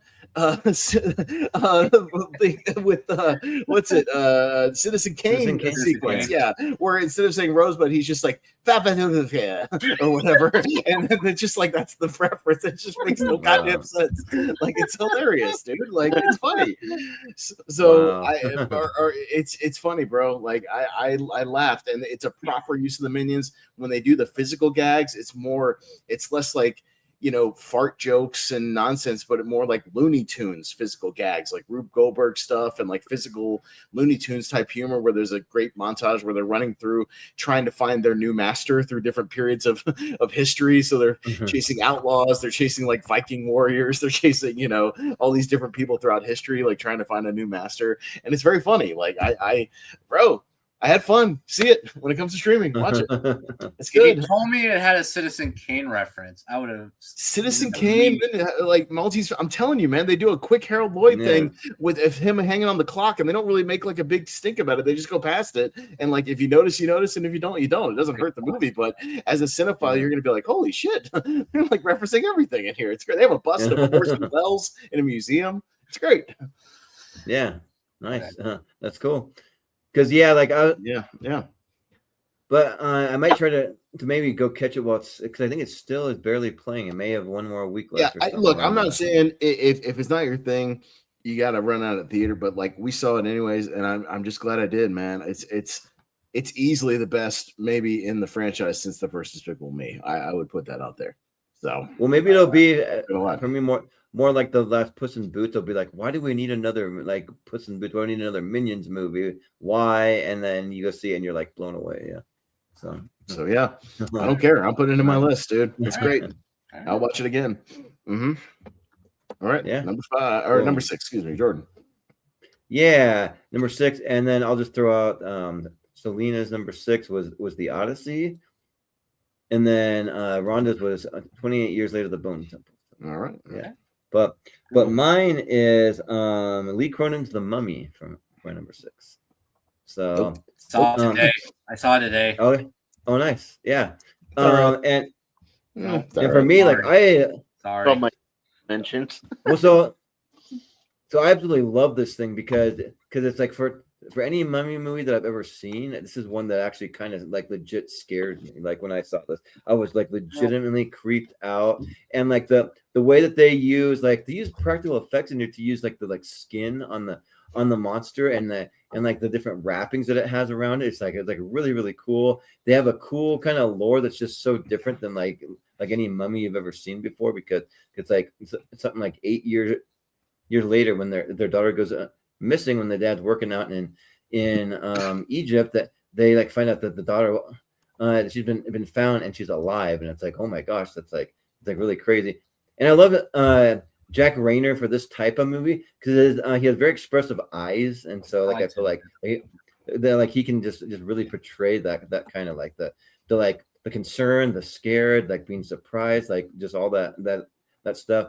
And then the little girl that plays a daughter that's like Natalie Grace, when like seeing her like possession, that's not really their daughter. This is like a mummy, like that's well, like she's been possessed and slowly like turning into this mummy, a creature. And then you see him go back out of Egypt, and you see him go back to their like New Mexico, wherever it is, and like just like one thing after the next just goes crazy, and they want to be able to protect her, because like deep down it still is their daughter, but like they just know that this other creature also. And I like that it's not just like your like typical possession movie to me. Like I thought that it would they're like just making it a mummy movie just kind of like just gives a little more weight to it to me, and where I'm like, man, this is like maybe like the best mummy movie, I don't know, maybe I've almost ever seen.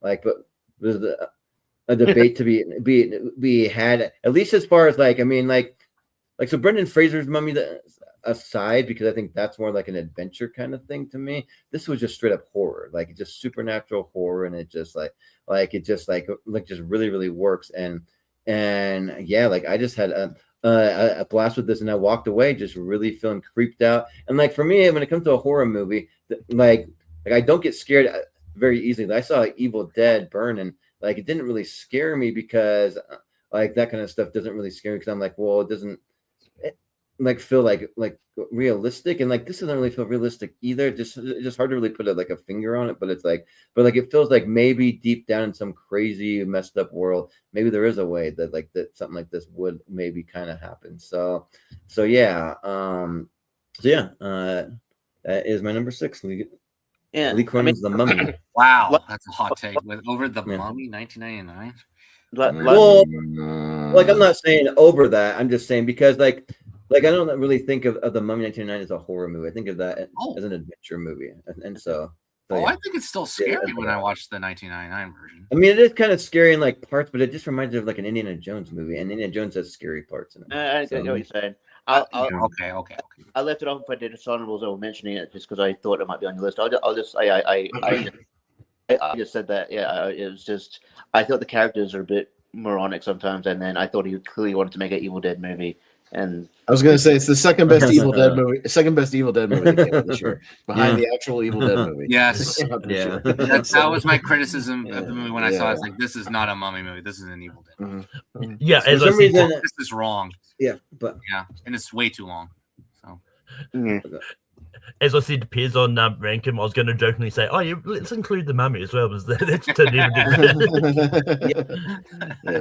For me, like for some reason, the movie legit scared me, but like Evil Dead didn't. I don't know, like why it was, because like probably I just went in with this like idea of when I saw Evil Dead Burn. I'm like it's gonna be a gore fest, so I'm kind of gonna not take it that serious, and so like maybe I should have had a better attitude for the Evil Dead Burn, but yeah, but anyways.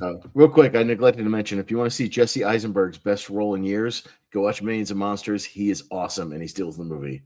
Millions of Monsters.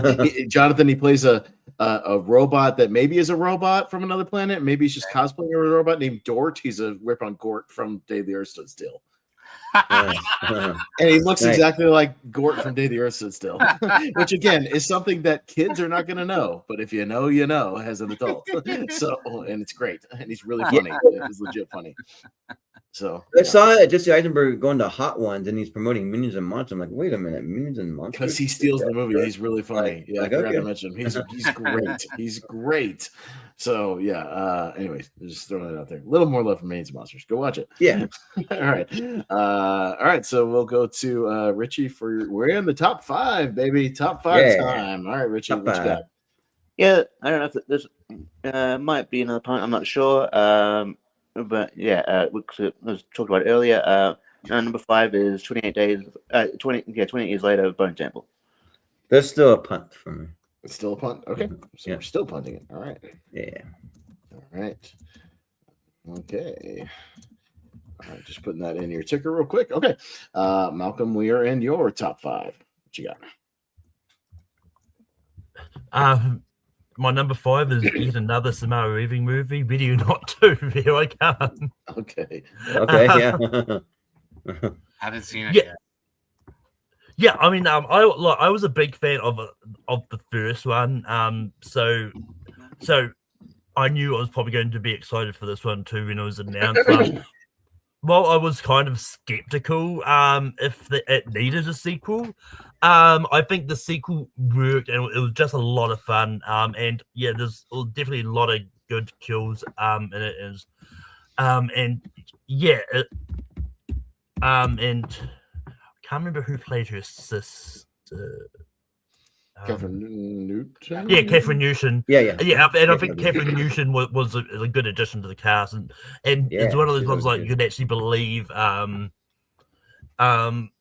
Is there? And but talking about people making comebacks, like Sarah Michelle Gellar was back in this, and like showed she's not she's more than just randomly appearing in I Know What You Did Last Summer, but she didn't need to be. She was really good in RuPaul movie.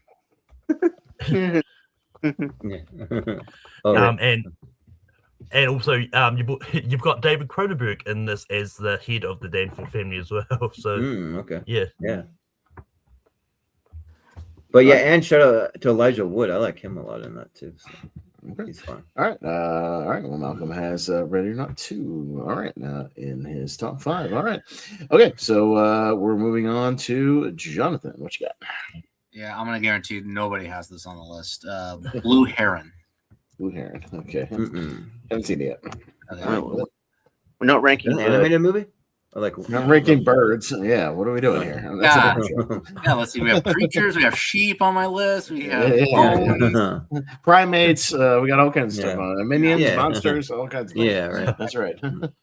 Yeah, there's a lot of drama with these animals. Tune them up. Anyway, yeah, so this is a very big surprise, an indie surprise. This centers on this Hungarian family of 6 immigrating to Canada, and it takes perspective from an eye of an 8-year-old child, as their family, mainly her mother and father, struggle to control her older brother's impulsive behavior as it threatens their livelihood. That's all I'm going to say about this synopsis, but I think this is a breakthrough in storytelling because it's a psychological study through such caring, and it's delicate, and it's a nuanced outlook that is quite sensitive and natural. The house plays like a character in the movie. It's sort of like Parasite, but it's obviously not a thriller. But yeah, I think it's a wonderful movie. I think the one moment that bumped it up for me was the revelation. There is a time jump that you'll be confused as to what's going on in the second half. He's like, wait, what is this? What's going on here? And then once it reveals the information behind that second half of the movie, I was nearly sobbing. I was like, that moment just like I was taken aback. I was about to gape, and yeah, it's masterfully told. It's a great movie. Yeah, it really hit me. This definitely really hit me. So yeah, I'm definitely sad thinking about it. But now Blue Heron, it's a special movie. Yeah, liked it very much. Yeah. All right. So cool. John's got Blue Heron as number 5. Right, what other animal do you have, Austin? No. Yeah, right. No, mine's not an animal, but there is a something that looks and acts like an animal for a little while. It might still get punted. We'll see. My number 5 is Project Hail Mary. Punt. There's a punt. All right, we're still punting. Sounds good. Yeah. I figured it might even Yeah. at number 5. So, okay, Yeah. we're getting to the point where we're almost out of the punting. We're getting there. All right, we'll punt Project Hail Mary for now. Jordan, what is your number 5? Yeah, well, it looks like you and Rhonda both had it at number 5. So Yeah, oddly enough, and she yeah. did not share her list with me beforehand, so I'm learning as well. Oh, she didn't? Okay, cool. Nope. Cool. And then Selena had the epic Elvis Presley in concert. So it was very good. Mhm. We saw it together. Yeah, one of the best concert movies, maybe the best I've ever seen. So, but yeah. So okay. Oh boy. I get to defend a movie now that a lot of people don't like, but I really liked it. And I don't understand why people don't like it. I haven't really heard any legit arguments yet. But I'm going to talk about Supergirl. What it is? That's my number 5. Sorry. So you put this over the Odyssey? Yes, over the Odyssey. Oh yeah, for sure. Because I'm a comic book guy. Like I grew up like reading like all kinds of different comic books, and to me, I just thought that this movie was a lot of fun, and like I really love Millie Alcock. I thought she was great. She's like the best depiction of Supergirl, and we've had other depictions of Supergirl, several, and like the best that I've ever seen. I thought Jason Momoa was a lot of fun. And I think he could have been in it even more. He just wasn't really in it enough. You got David Krumholtz in there, and I just thought movie. But the movie though, like I just liked it because you get to see the perspective from her side of things, and like I don't know like how deep we've really dove into seeing her like perspective of her being sent away from Krypton and like being and like how she deals with that and how she kind of had a totally different experience than Kal-El, and then you have Kara here, and like the one thing that I will say, they use the dog as like a kind of like a tropey kind of thing. So like I like don't know if I'm like 100% on board with the dog stuff, but like the dog is fun and it's cool and it really like just does motivate her, but it's also like just a very kind of like deeply kind of rooted sci-fi western too, where she's just like she's off world and she like loses her powers in like parts, and she's like trying to find ways to get power from the yellow sun, and it's kind of cool to kind of see her kind of powered down and just being more of like just a normal kind of person because she wants to like I don't know, like she has a lot of like emotion and like things going on, and like she went through a lot of trauma. I mean, literally her whole race died, and so she's just trying to deal with it in her own kind of way, and she wants to get drunk. She wants to be able to like feel things. She wants to be able to not be this like impervious super like superhuman, like well, not really human, but just like a super powered being, you know, and like just like I love the music in it too. They kind of went kind of offbeat with like not like just popular stuff, but like music that's like really cool, that really fits almost. It just like takes some time. Oh my god! Oh, they use that, but everything. Well, they do use Jimmy. Oh god, that is awful. Awful.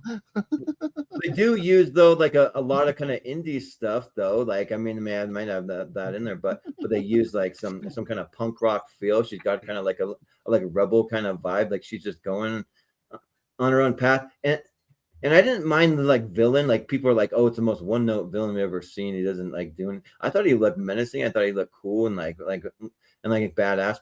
But like not every like superhero movie needs to have some deep like villain that just you get some huge backstory and like just know everything about it. Not everyone needs to be like a freaking like Thanos kind of character, you know. So yeah.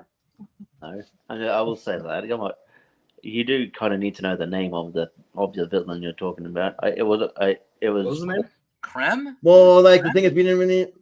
Well, like, I don't think you really do need to know the name. No, you don't. You like it just yes, like, just kind of like no, like just like a villain. It's like, oh, there's that guy with the little metal spikes and things all over his face and then all why that is stuff. he there? I mean, because like he has his own just motivations of power and greed and like wants to be the like person that's just taking everyone down a notch. I mean, he doesn't really have like a huge backstory, but like I don't think you really need it though. Like he's just going for power, and he thinks that he's like cocky and better than everyone, and like kind of like just has this bigger than life kind of persona, and that's all you need. Like I don't think you always need that. And like sometimes you want that, but I don't think it's necessarily needed for me. But yeah, and like for me, I just had a lot of fun. It's also a thing me and Selena kind of share that like Of course. like she's like huge into Superman and then like Super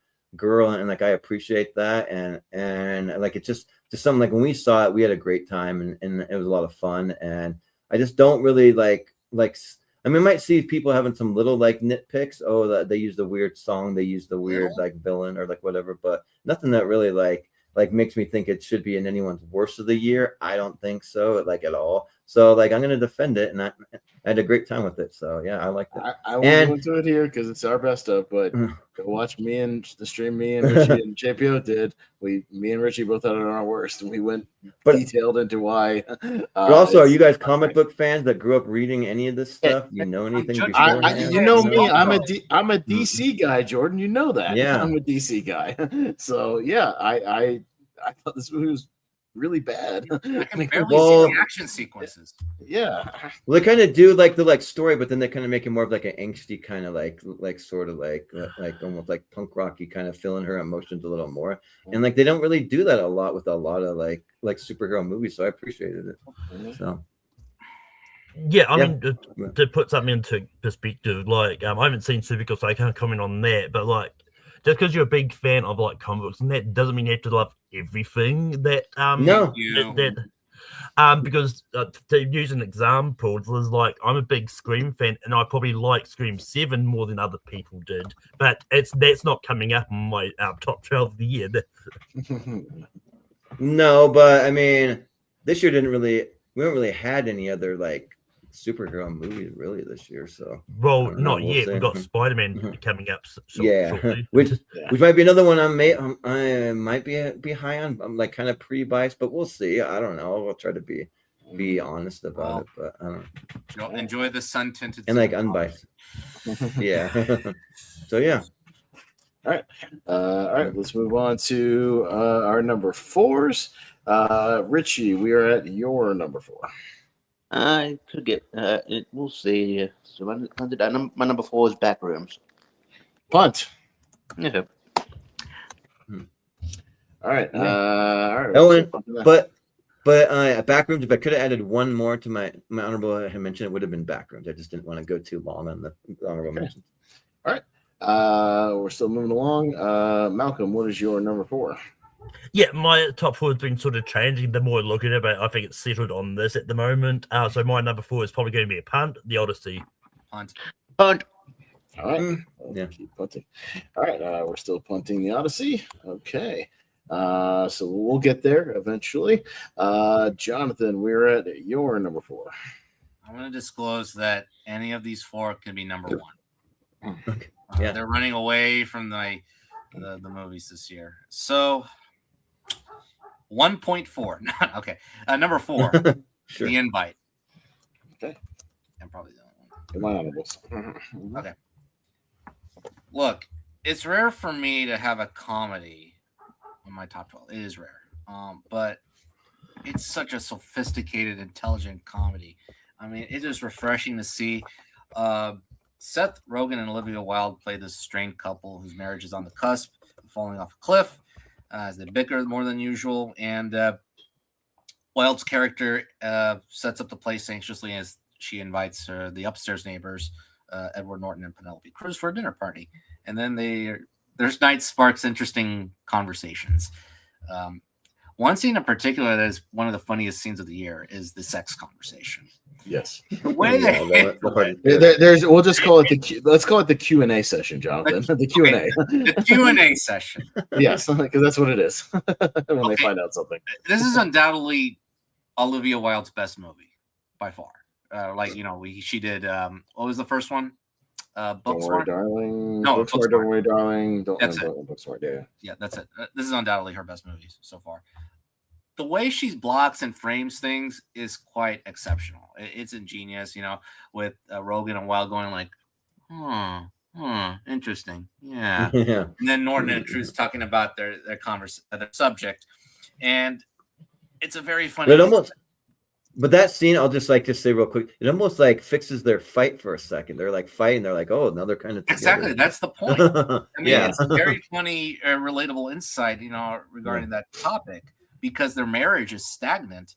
And then you're right that there could have been some hope, but the other couple, they're comfortable with that.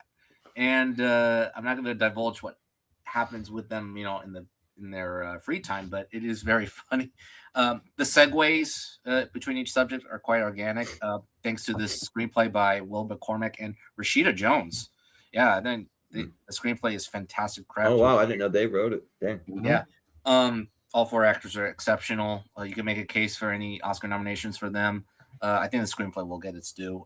But the last shot of the movie, we mentioned the instrument. Let's just say that. Yeah. There's another movie involving that instrument, but it is very bittersweet, depending on that. And also open-ended as to where that relationship is going to go with that shot. I think I know where it's heading. I think. Okay, I'm just saying. I think it's open to 2 different courses. I'll say. You know what I mean? I think you can make an argument one way or another. So yeah. But I love this movie. This is great. This is great comedy. I loved it. No, it's good. It made my honorables, but yeah, very, very worth your time, especially when it comes to streaming. But yeah, when I first saw it, I'm like, am I gonna be able to take this the way that they're like screaming at each other? But then like it's good. So it's good. Yeah, and that comes down once they get in there. Yeah, it was very funny. My audience I had a decent sized audience for it. They laughed a lot. There was a couple of very funny lines that got loud laughs in this one. Definitely. I saw it in a packed house, sold out because it was at Sundance. So that was a lot of fun. Yeah. Oh, It made me realize, what was the funniest Rogan comedy? Like, what was the last funny one? Funny one? Yeah, I don't know which one. Actually. The last funny one? This is the studio? I don't know. Yeah. Oh, this is the end? Yeah. Maybe this is the end, honestly. Yeah, that's the last one I went kind of gaga for.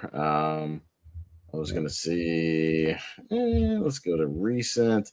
I mean, he's done stuff that I'm sure he has funny bits in, but I don't know.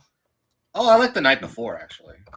Oh, yeah, The Night Before it's good. Night Before is funny. The Disaster Artist is funny, but he's not a big part of it. But, long shot.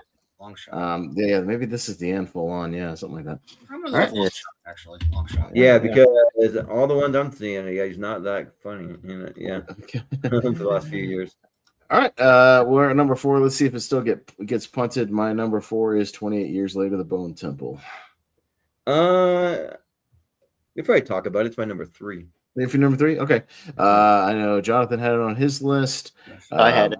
Richie had it on his list, and me and Jordan. So we'll go around and talk about it. Yeah, it's my number 4. And this is one I finally got to my rewatch today because I've tried to at least rewatch most of the stuff kind of near the top of my list. The rewatch was quite good as well. And I thought this was a great follow-up to 28 Years Later, a movie I liked, but in context, when you watch them back to back, 28 Years Later is a good setup movie. Again, kind of laying out the new world and kind of what's going on, giving an introduction to Ray Fiennes' doctor character, the Spike character, and things like that. And they do great follow-ups with this. And I told people when 28 Years Later came out, you can go back and see my videos. I said, look, when those guys came out, which turns out to be the Jimmies from this movie, like at the end, it's going to be a setup to something, and they will pay it off. And they pay it off in this movie. I was like, calm the F down, people. I know you're like, leaves you going like, well, who are these guys in these weird outfits and long blonde hair wigs and all that? I was like, just let it cook. And Power Rangers. And Nia DaCosta, but Nia DaCosta, she what she does with this movie, she's a great director. I love the Candyman movie she did. I thought that movie was great. She's in her wheelhouse with more horror here. But their story is fascinating. I think the stuff with Jack O'Connell and this old Nick, like him hearing, Satan's voice and leading this group of the Fingers and the Jimmies. I think is really, really interesting. All the little subplots are interesting. And so you have that as like the one, half of the movie. And then, the stuff with the Doctor and Samson and kind of their relationship as he's, kind of getting to more understand the disease and possibly kind of a remedy or a cure, and their kind of story arc and the way he folds into the Jimmy storyline as well later is really, really interesting. And you get dig more into that. Just again, really well written, great characters that you really kind of get to know throughout this whole thing. Good horror moments when they happen, but much more of a character-based kind of story with the moments of horror, and you really get to kind of explore this world a little bit more and the people in it. So I just think it's really well done. I can't wait for the third one. I think the third one's going to be great, the way they're going to bring it back around to the kind of the original movie, with somebody that pops up. I'll just leave it at that. I think most people know by now, but somebody from the first movie that pops back up. I'll just leave it at that. The way all the stories are going to kind of converge, and I think it's going to be a lot of fun. So I'm looking forward to it whenever it does get here. It's definitely my number 4. Just really, really well done all around in every aspect. We'll just go around the horn. So Jordan, you have it on your list. So when I saw this movie, I was like just raving about it. Like I'm like, this is the best movie I've seen in the last couple of years. And I'm like, we'll just like give it some time, like calm down, like think about January. it. But but for a January movie, man, like that movie, it was so good. And like I liked it like even better than the 28 years later, because 28 years later set this frantic kind of pace that was just like, I don't know, just like a lot of like all over the place, and they're doing experimental things. They're doing this, and this one kind of grounds it just a little more to me.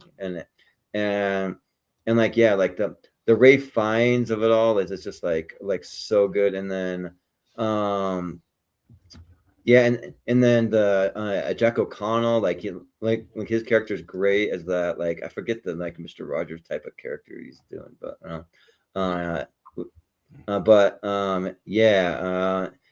it's like Sir, like Lord Jimmy Crystal or something like Jimmy that. Crystal, Sir Jimmy Crystal, and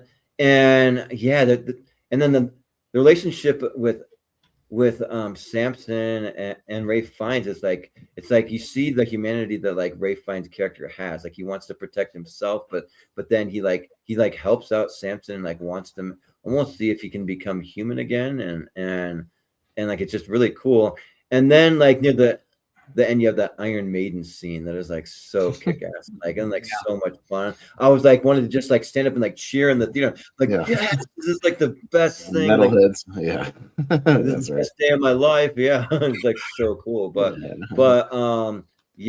like I just thought that like this might, I don't know, I really like the first 28 years later, and then like this one they're almost on par as how much I like them, but they're for different reasons though.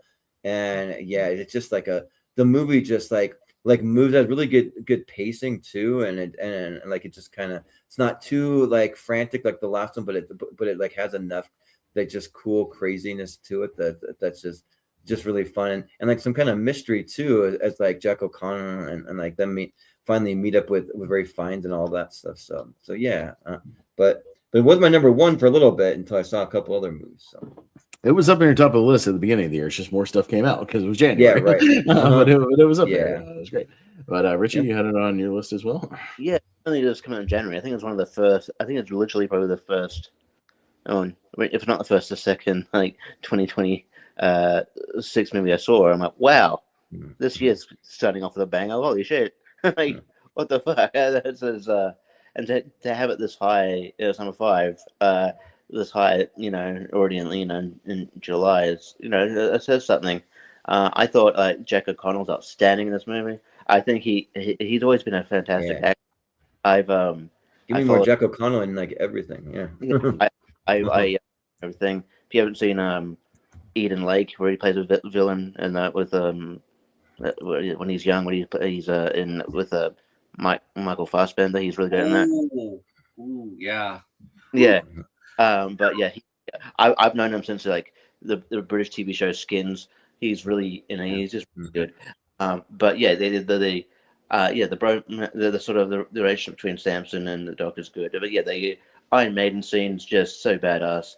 But yeah, like the probably the most in your face scene is where I'll just say the slaughter scene with the Jimmies, when they kind of they invade that house, like, oh shit, Yeah. so eerie. And yeah, no, I loved this movie a lot. It was number one for a while there. I was blown away by it. I'm like, holy shit, we got this. Yeah, I don't know. I don't know if January's the dumping ground it once was. So yeah, this is but yeah, this hit the ground running for this year. So yeah, it's fantastic. Yeah. Jonathan. Yeah, I found it unnerving and quite grounded, and also metallic. Of course, with the Iron Maiden, it made me want to go like get a few sticks and just do a little dance with with Iron Maiden in my room. I don't know. Yeah. I don't think it's a good idea though. There was some headbanging. Yeah. But no, it's truly terrific. Yeah, I thought when I saw it, I was like, oh wow, damn, 2026. Okay, we're off to a great start. Yeah. But yeah, it's a very good movie. Terrific. In my opinion, I think so far, I think they're 4 for 4, right? So, yeah. Yeah. I don't think there's a bad movie in this franchise either. But yeah, if they can stick the landing with the final one, this next one that Danny Boyle's coming back for, yeah, it'll be another kind of, in my opinion, batting 1,000 horror franchise. So, me too. Yeah, well done, DaCosta. Well done.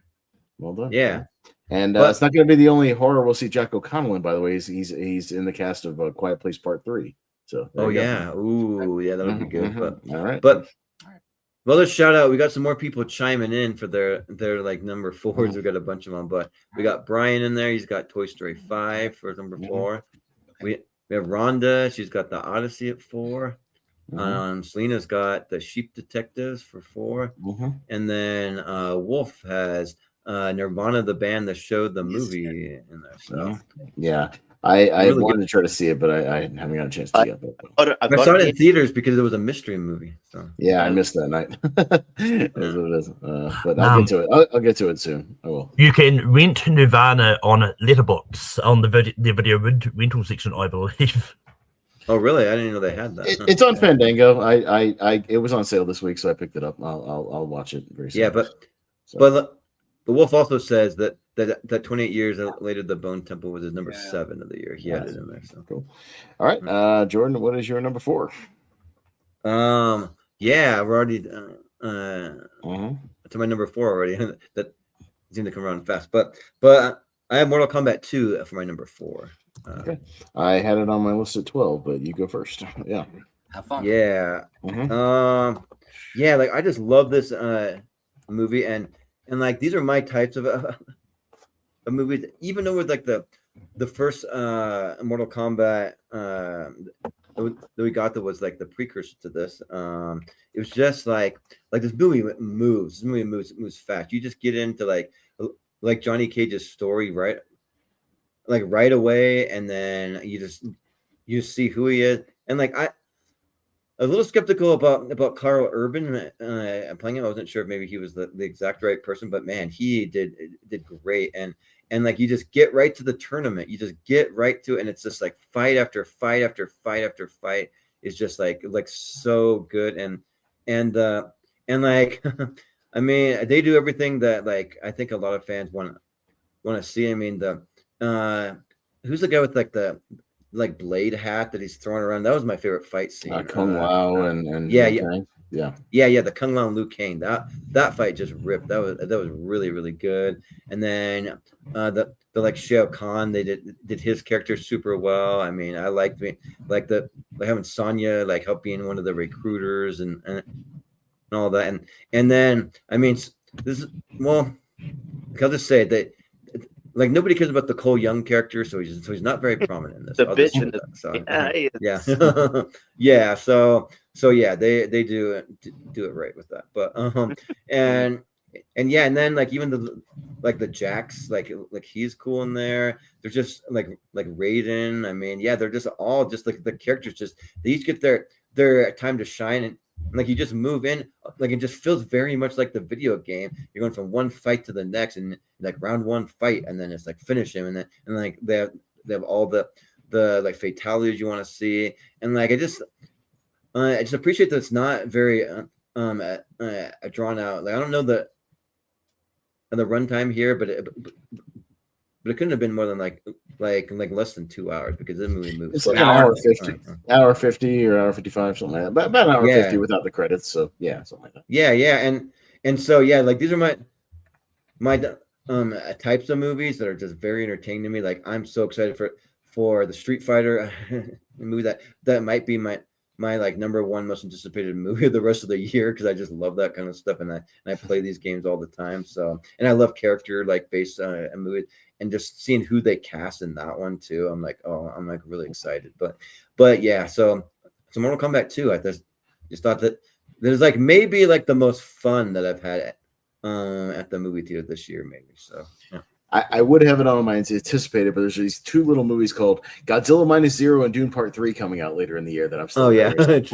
So for me personally, not quite as high as that, but I will see it. But I want to see Cody Rhodes play freaking Guile. I think that's going to be like so cool. But anyways, it was on my number 12. And look, I went into a Mortal Kombat movie looking for a Mortal Kombat movie, and I think the people that made this movie took the criticisms of the first one, and I think they, much like the people who did the Sonic movies, kind of took that initial criticism of like the design. They retooled it. I think they heard a lot of stuff about the first movie, and they went, "Yeah, okay, let's go full bore on the tournament. Let's get the characters that you guys want to see. Let's give them the screen time they deserve, and let's have a lot of fighting and power moves, and have a good time with it." I was initially skeptical of the Carl Urban casting, but the way they play it with his like this aged out action movie star. One of the best scenes in the movie, and Jordan will remember, is when they show clips of like his bad like 80s direct-to-video movie or 90s direct-to-video movie. Like it's this really cheesy, horrible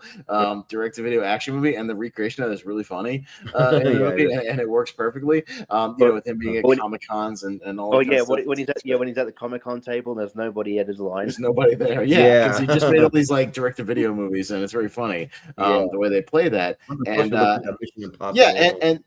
he's not like an instant badass. Like he gets his ass kicked throughout the movie initially, and kind of has to find his his chi again. He doesn't really have powers for a while. Yeah, but and he's not even essentially the main character. He's kind of like the second or third sort of main character. But his stuff with Baraka is surprisingly really funny. Like the chemistry that they have, the bond that they have in the movie is very good. Like the little friendship that they develop is surprisingly one of the better things about the movie. But Johnny fucking Cage, but all the characters I think mesh well. They have good chemistry. Nobody cared about Cole, so technically he's not a bitch in the movie. He actually wins the fight, but there's a cheat code going on for Shao Kahn, so he can't win. But we dumped the character because I'm sorry, nobody cared. And anybody pretending like they cared about Cole now, no, you're a liar because you're the same people who were saying who the hell is Cole in the first movie. Now you're pretending like the character. Get out of here. No, you don't. Yeah, right. They do imply they're going to get him back. Like they're going to rescue their friend. They're going to go rescue him, so they might rescue him in the third one, maybe. But he also got his body completely disintegrated in acid, so I doubt that. But I think that the third movie's kind of been like mapped out. I don't know if it's a totally green lit, but I'm pretty sure it was already green lit. They made enough money, I think. I would have to look it up, but I think they did well enough to warrant, and it'll do well in streaming as well. So I think it'll be fine. They'll get the third one, and I think they said they just want to make the trilogy, and that'll be good. So I'm totally down with that. But you got to meet a movie of what it's presenting to me. And I think, I was just looking for a good video game movie, and I thought it was really entertaining from start to finish. We're getting better video game movies as time moves on. Yeah. It just recently dropped on HBO Max. Yeah. That was one of my two things to say, actually. Yeah. I like the dynamic between also but both played by Australian Josh Lawson and Dave. Where it's like he drops the eyeball on the ground. It's like, don't drop it on the ground, you fucking grub. Yeah, right. and the by the way, the Josh Lawson, the Kano reasoning for him Yeah, the not Kano's sticking is with the fun. bad. It's actually a legit reason that you buy into that. He's like, yeah, I kind of like having sex with women and drinking alcohol and like, and air conditioning. So I don't want it to turn into a dystopia. So you know what? Screw these guys. I just want to, I want money and power, and I want to live in a mansion. I don't want to live in a crappy dystopia, and that's what they're doing. So no, I don't want that. Yeah, it makes right. sense. It makes sense. It works. Well, Selena, if it's on HBO Max, you're looking for a way to stream it. Well, there you go. It's on HBO Max. It's just up on HBO. So yeah, two things. One, I'll admit it is better than the 2021 version. So I liked it enough. Second, so based on the budget thing, 80 million budget, box office 129 million. So yeah, but I think it'll do well in streaming and physical. It'll be fine. I think it'll be fine. They're still gonna do it. And the report on that third movie, it's not yet greenlit, and it's dependent on the reception. And the reception was mixed. It was mixed. Yeah, but it's a we'll see. We'll see. Yeah, but they did do a version of the like original Mortal Kombat, like the techno one, like in the credits they have a little kind of. That made me laugh because they clearly chime in Cole's name. Cole. Oh yeah, they do that. Yeah. Cool. Huh. Yeah.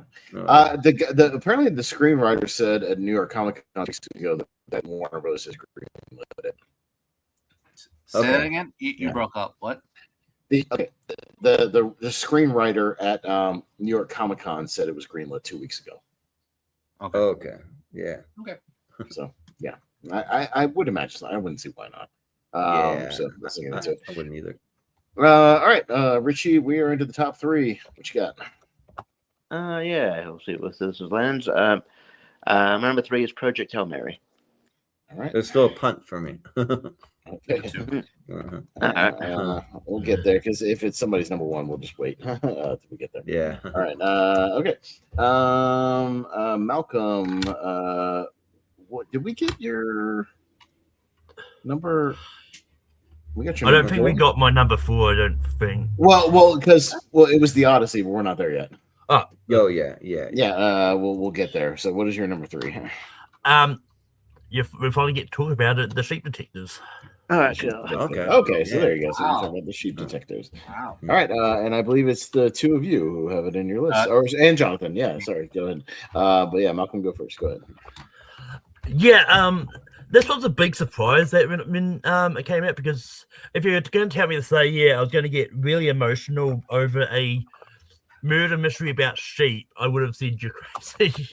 But I got really emotional. I thought the acting was really good, and I felt I think all the voice acting was really worked, and just all the voices of sheep, like you had Julia Louis-Dreyfus, Patrick Stewart, and a whole bunch of other people there. But I just thought it was a lot of fun from start to finish. And this is one that as soon as it dropped on Amazon Prime, I was like, I've got to rewatch this again.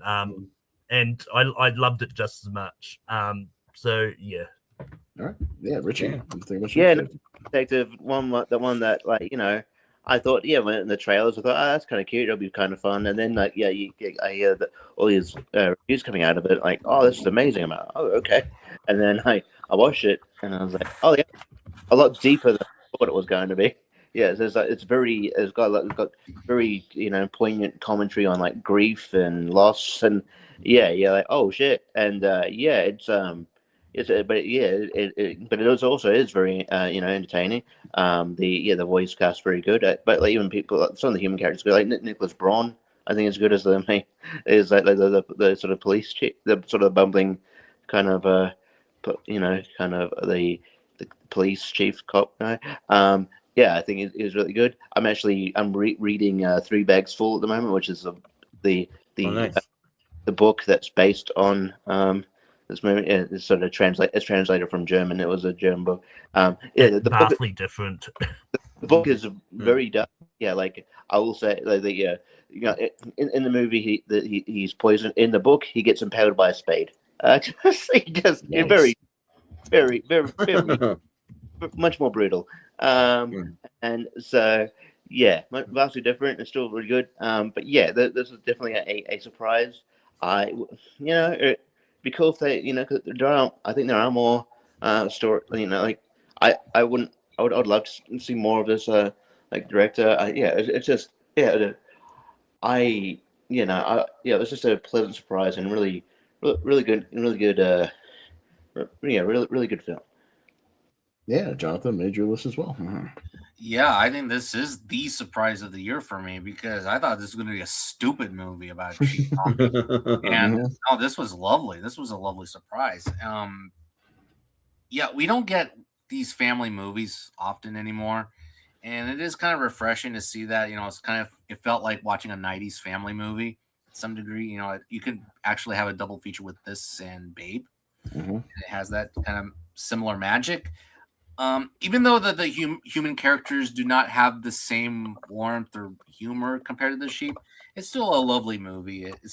It doesn't linger on cartoonish wackiness, but its curiosity puts it in the right place, and also its heart is in the right place. So, yeah, it's a magical, shrewd, observant murder mystery. So, yeah, a very nice movie that you can watch with your family. Yeah. All right, a couple comments real quick. Brian's number 3 is the Elvis Presley in concert. Wolf's is Obsession. This is Scream 7. Yeah. Okay. All right. Rhonda's is Evil Dead Burn. She loved it. We're gonna go watch it again. I've turned her into a gore hound. She was the most casual horror fan like 2 years ago. Like the casual horror fan.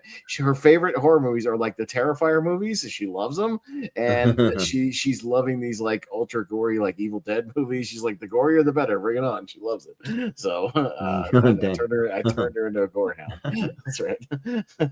Yeah. So there you go. There we go. All right. Malcolm's number 3 there with the Sheep Detectives. Jonathan, you're number 3. So the only thing we'll punt is if you have it at number 1, we'll punt it. That's it. Yeah. So yeah. So before we get to my number 3, has she seen Brain Dead or Dead Alive? I showed her Dead Alive. I think she had fun with that. Yeah, I did show her that. I've tried to dig out all the gory stuff I have, but I'm running out of stuff. I'll have to without going to Italian horror. I don't like Italian horror. No. You don't like Giallo. was it Giallo that John and Aaron review? I don't do Italian horror. It's just not my thing. The Italian horror probably puts me to sleep. I can't. So, yeah. Okay, well, speaking of horror, number 3, Obsession. Yeah. Punt. Wow. Okay. So we're gonna punt it. Okay. Yeah. I had a feeling, but we'll get there as well. It's on my list. We'll get there. But okay. So Jonathan's number 3 is Obsession, and we'll skip me because my number 3 is Obsession. So we'll get there. All right. Obsession. All right. So we'll talk about Obsession eventually. Obviously, it's at the top of some people's lists. But Jordan, what is your number 3? So my number 3 we already talked about it. Was 28 years later the Bone. Okay. I think that's the highest. So now we can stop and talk about it. Or we did talk about it. I'm sorry. Sorry. We just talked about it. Sorry. I'm trying to keep up with everybody's list. I apologize. No, it's all good. That was yours. So, okay. Sorry. I edited yours wrong. Yours is not Obsession. Yours is 28 years later at the Bone Temple. So I was editing the wrong thing. So years later. Obsession might move higher on my list on a rewatch, but I got very triggered by that movie because I've experienced that like most. Okay. Well, not all of it, but a big chunk of it. Okay. I'll talk about it later, but yeah. All right. So we'll definitely be talking about the movies from here on out because we were at number 2. So no more punting. Just whatever it is, we'll talk about it. So we are right back to Richie. Richie, what is your number 2? Yeah, we'll find out this is number 2 or 1. My number 2 is The Odyssey. Okay, well, let's talk about the Odyssey and see where it lands for everybody. It is also my number 2. It is on Jonathan's list, I would imagine, obviously. Let's see. Does Malcolm have it on his list? Yes. I think we all have it. For me, it's my number 8. I might have it the lowest of anyone. Lowest of anyone. But anyways, Richie, we'll just go around in a circle. So what you got? Yeah, I mean, something is like really powerful when you've only. I just remember, it's my most recent movie I've probably everyone else has seen, and I only saw it the other day, and holy shit! Like, this is it's just like just an epic and of a story that would, I think, people and directors have been trying to tell for a while, but it's declared unfilmable. But my God, does Christopher Nolan know how to do set pieces now to film, just great big epic scale movies. It's just the action here is just captivating. You're never bored. The use of all the characters. I find it funny that like the first person you see on screen is Travis Scott. Yeah, right. Yeah. Just to rub it in everybody's faces. I love it. I love it. Yeah. The right. first thing you see is Travis Scott going thong, thong, thong. Yeah. just pounding on Basically, Christopher Nolan saying "fuck you." That's basically fuck you. I'm gonna make whatever I want, and I'm still gonna make $1 billion. You watch. It's great. And then look, just for those whinging people out there, Elliot Page isn't Achilles, and he's only in it for like 5 minutes. But he has a really important role though. He's good in the role too. But I think it's a shoo-in that at least a shoo-in that Christopher Nolan will get nominated for Best Director, Best Film. I think Matt Damon will get nominated for Best Actor. I will say that now. It's just fantastic. But Anne Hathaway's having a busy year. She's got 5 movies this year. 5 movies. I would not be shocked, and I would be pleasantly surprised if Leguizamo gets a supporting actor nom. I want him to. Yeah. I almost kind of hope for. He's great. He's like one of the better ones that I was not expecting, and really good. I've wanted him for a while because he was part of the ensemble in The Menu, and I thought he was good. The girl that played the witch too, she was pretty good. Oh, Samantha Morton in her one scene. Yeah. Samantha Morton. That's tricky. Yeah, I didn't think about that. Because some of the people do like that show not for a lot. Because I would also argue for like Robert Pattinson to get a supporting actor because he's just great as a just smarmy villain. He's kind of plays like a villain who just yells out things for everyone else to do, though. Because that's what a pussy does. He wants everybody else to do it. Aren't you gonna do it? Yeah. He's so good. And I'd actually also argue. I mean, you can't have a nomination for everybody, but I would just say if he did, I wouldn't be mad. Himish Patel is pretty damn good in this movie too. Oh yeah. So I agree. And he has a decent role. So it's like 172 minutes, but it flies by. It flies by, and you're never bored. It's just endlessly captivating, and it's just a fantastic movie, a great achievement, and Christopher Nolan, his movies are always an event, and there's a reason why. He will go down as one of the best filmmakers of all time, at least of our generation, if not all time. So, this is fantastic. Yeah, we'll just go around the horn. So, Malcolm, what'd you think?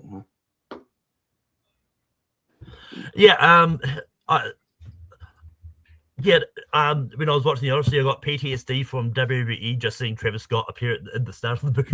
I knew he was in the movie, but I didn't think I was going to see him sort of right at the start.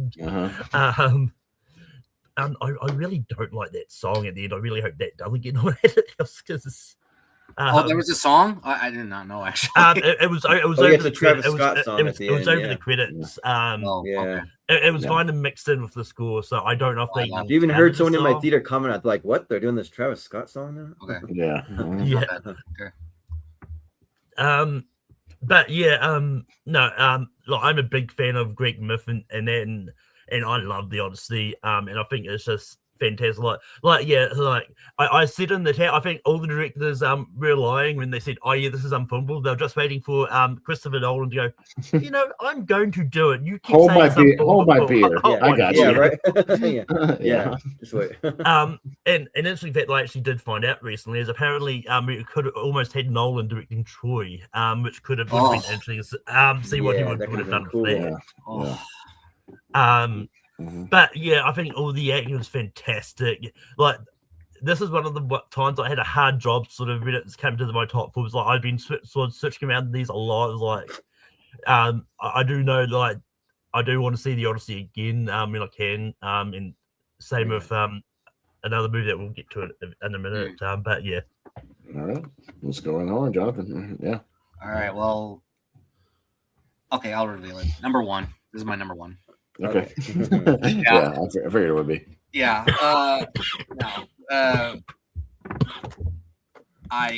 What can I say? I mean, this is just you follow it with Oppenheimer, and then you follow it with the Odyssey. This is impressive. It's exceptionally well crafted. Yes, he plays with this non-linear storytelling again, but the first probably less than that. First 30 minutes, you basically have to know who these characters are, and you have to have a little knowledge about the Odyssey as well. But he does it so well; he just hooks you right there. And then we get into the action with the sacking of Troy. The sacking of Troy, that is overlooked, by the way. I think that is very well done. That's with so good. The Agamemnon coming into the city with the Darth Vader kind of attire. With the Ludwig Göransson score. Oh, just epic. Everybody is great. I know there's a little divisiveness on Tom Holland. I thought he was very good. I thought it was pretty good. I liked him. I think that you couldn't make a case like any scene of this movie being the scene of the year. I'm just gonna say third act. Third act. That's it. I'm not gonna say else. But it's just enchanting. It's riveting. It's at times a horror movie, like a scary horror movie. I think also will comment on that. I'm gonna say yeah. But the sirens, the giants, the underworld sequence. That one scene where they're in the storm with Zeus and Poseidon just clouding their anger on them. Oh my God. It felt like I was in a theme ride. Yeah. Well, I'll speak to that in a minute too, because I might be on later this week. We'll see. Holy moly. Well, so my sister went and saw it in 4DX. And she said that. Oh my God. I was about to comment on that. I think Ryan and I are going to go do that later this week. So. Oh, nice. I do agree that there's going to be a lot of Oscar nominations. Damon Hathaway, I think, is the slam dunk supporting nomination. Holland, thank goodness you commented on Leguizamo, because that's the one I was gonna single out because of his veteran presence in the industry. I think he's gonna be the Delroy Lindo of the Oscar season. I think Leguizamo's gonna be honored, but I don't blame them for honoring Pattinson as well. But yeah, Hoytema's cinematography is great. Jennifer Lame's editing is excellent once again. Dude, I felt like watching a Ben-Hur or Lawrence of Arabia back in the day. This is just, as far as epics go, it doesn't get better than this. Yeah. This is great. Mm-hmm. Yeah. Excellent. No, 100%. It's my number 2, and only because I've only seen it the once. I want to see it again. It could jump to number 1 by the end of the year, with rewatches. So we'll see where it goes. But yeah, I did see it in the biggest screen I could. It wasn't a 70 millimeter IMAX, but I saw it in a pretty large IMAX. And yeah, the way it just, from the opening shot, like those beach shots, you're just like, oh my God, like the fact that Nolan cares so much about practical filmmaking and real locations and just filming the hell out of everything, even just shots where people are standing and, the houses on the hills are in the background, and just filming on the ocean. And, the fact that he cares about that, there's not a green screen in sight from what I can tell in this movie. He just cares so much about this stuff, real, prosthetics and makeup and creatures. Yeah. The fact that he built a giant, animatronic Cyclops for that sequence, and then just enhanced it with a little CGI. But if you look at behind the scenes, he built the whole thing for it, which is amazing. And Jordan even said something about like they had like jet skis making a real whirlpool that they just edited out the jet skis later. That's like crazy. Like the fact you could have made that with CGI and maybe nobody would have noticed, but like he cares so much about just doing real shit that he just does, man. He's a real OG. Like I appreciate that he loves cinema. As a horror fan, I saw an interview where people have asked him about doing a horror movie, and he said it would have to be the right script and the right story and the right concept. He's thought about it, but he doesn't quite yet have a one that he would do. But like in this, if he decides to do it, bro, I'm in like day one. Like he films the hell out of some of these sequences. I never thought I'd see Christopher Nolan do body horror. and there's a full on body horror sequence in this. Oh yeah, yeah. That I won't pigs, spoil if you yeah. haven't seen it, but yeah, like what actually happens in the sequence. But my God, and it looks practical too with the crazy makeup, and you're just like, oh God, oh, hey, oh. The sound, yeah, the sound design. But yeah, the Cyclops sequence plays like horror. There's even the sequence where they're going through with the six-headed monster feels like horror. Everything that can be horror, he films like horror, which is great. Yeah, and the action rocks. My favorite shot of the year is when they open the Troy doors and Agamemnon's just standing there, and it's awesome. Like, I just only Nolan can film shit like that, man. And yeah, I can't wait to see it again. But yeah, Jordan, there is a 4DX that just opened up about an hour south of us at a different Regal that we went to. I've seen one movie in 4DX before, which is Dune Part 2. But yeah, we might go try it out. I went on Reddit that I've heard the sequence where Poseidon is slamming them at night, the raft and the boat, or the slamming the boat, with the crew just flying around. It's crazy in 4DX, like just throwing you all over the place. So it should be an insane experience. So, but yeah, all the water scenes are getting blasted with that's water. what I mean. Yeah, I can't wait to see it again. It could go up, obviously, to a number one. I just want to see it another once or twice just to kind of make sure. But yeah, it's one I'm going to be watching many, many times for the years to come, just like all the Nolan shit. So yeah. I was going to say before we get to Jordan, like the third act with me, I didn't think that that Nolan had it in him to film that kind of action. Yeah. That was crazy. Yeah, those types of fights and whatnot. But yeah, Jordan, you had it on your list, but you still have it. Yeah. So I have a bit lower. So before like anyone says anything, I do think this movie's great, and it's still in his top 10. I'm not going to fault you for that. That's fine. Yeah. But why is Supergirl higher? Yeah, I do feel like I do have to kind of be the one to just address a few criticisms, but I will say, get to the positive things first. Just like the storming of the siege of Troy, like when they come out of the Trojan horse and all that, is probably the best I've ever seen it put to screen ever in my life. And the fact that near the end they flash back to it and you get to see the full epic glory, and you see some things about Zendaya's character and that kind of stuff. And but it's just it's really, really cool. And yeah, the thing with the giants and the thing. Well, so you have the giants, but then you have the Cyclops is a separate thing. They got different things, and the things on the water when they're hitting those storms. But then you also have quiet moments. You have him with Charlize Theron. He's eating the lotus flower and just contemplating things and all that. Wacky, yeah, yeah, right, yeah, but some of my criticism is that it feels like they must have had a way longer cut of this in movie, because I feel like they were cramming a lot into this. You're going from scene to scene to scene to scene, and they could have had a longer cut. I almost wish maybe they could have done part 1 and part 2, maybe, to really fully flesh out some of these things, because you have the whole whirlpool scene, but then he just breezes right by it. That would have been cool to see it sucked in and see it more to it, and then the sirens, you see him go by the sirens and he's tied to the thing, but you don't really see the sirens other than a little thing through the fog, and I wish there would have been a little more to that. So I want to touch on that a little. I want to touch on that a little bit, because I actually read about that, and it was done on purpose because they wanted us to see the what Odysseus was hearing, because he wanted us to feel like we had ear accent and we just all couldn't hear it. We all can see. It's not in the story. They go by it in the story very fast. You don't explore the sirens at all. Yeah, that's right. Because I reread it before too as well. Yes. Yeah, right.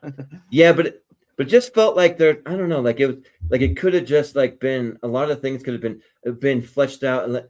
Because if you don't know the story of the Odyssey and you haven't read it, you're almost having to learn, who's this character? Who's this character? You're going from thing to thing. This guy's really good. Well, who is he? Who's this guy? Who's that guy? And kind of thing that they just kind of move, just move from scene to scene to scene, and they don't give you something a lot of time to just sit and take in an emotional moment when it happened. You're just all right, we're on to the next scene. But it would have been nice to just live in it and breathe it just a little more from scene to scene, Well, So- another thing is that, well, remember these IMAX cameras, it's only compatible for 3 hours. Yeah, right. Yeah, that is like part of So it. Yeah. you don't have much movie to tell. I mean, I think they did Yeah. the best job they can. And Well, that- it's actually because I think what Nolan was trying to do is just give like a good overview of the story of the Odyssey, and just show like it all. And I think he did a good job of capturing the main storyline. And that, Yeah, so, and but like just kind of like what I was saying, like they could have split it up into different parts. Maybe I don't know if that looked like people would have like wanted it that way, but and like some of the like characters, like I will address this, like I'll be the first person in the community to like yell out woke when like woke things happen because I'm not a fan of that. But the thing is, like, I don't think this movie's woke. I don't think it's woke at all. And people need to stop with that nonsense. It's not. Yeah, because it's like, even though it's like, so what? You have Lupita Nyong'o playing Helen of Troy. She's just a minor character in there for like a minute. She's more in like the Iliad and in some other stories. And she's then beautiful. Yeah, she's a beautiful like person. Yeah, I mean, and she worked for it. And also the Elliot Page stuff. I don't care. Like I thought that was like fine and like just like really worked.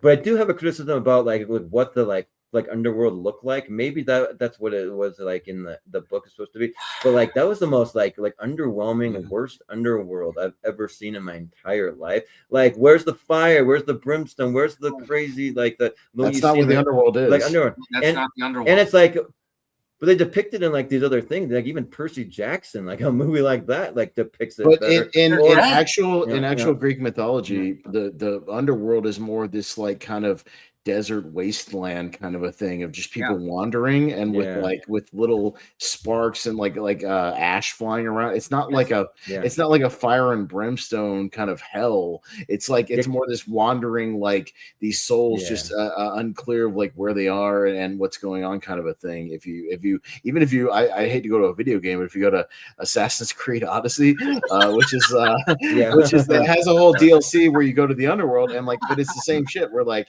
it's just these kind of wandering souls and this kind of, it looks more like Mad Max than anything else.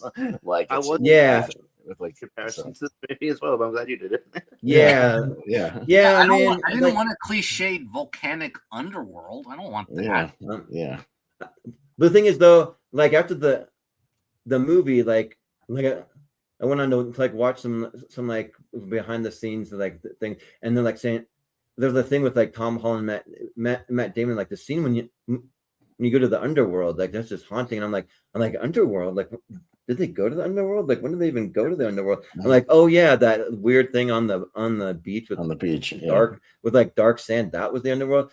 So like I didn't even recognize it when I saw it. I didn't know that was the underworld. I'm just like I don't even know what this is. So yeah, and there were a few kind of actors that when I looked at, especially Tom Holland, because I get that kind of criticism. I really liked him in it, but like at the same time, when I looked at it, I just kept seeing Tom Holland. I wasn't seeing whatever character he was supposed to play.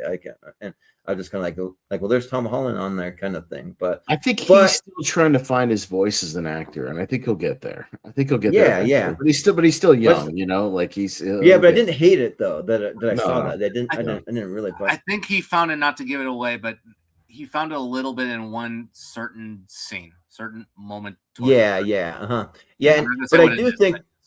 Yeah, I think there's some people had like some criticism about like Anne Hathaway's character. She's like overacting or anything. I'm like, no, I thought she was like maybe the best actress in the whole movie. She was like really good and just played, and you really felt that loss, and you felt like her annoyance of like the suitors that are like coming after. But then it's like, do I like marry somebody like because I don't know if my husband's dead or alive, but I have to hold out hope. And you see the distraught, and you see the emotion, and I thought she was great. Like I loved her performance. So overall, those are very minor kind of criticisms. I think if I see it again, I'll just kind of like move past it all and kind of like they'll just fade away.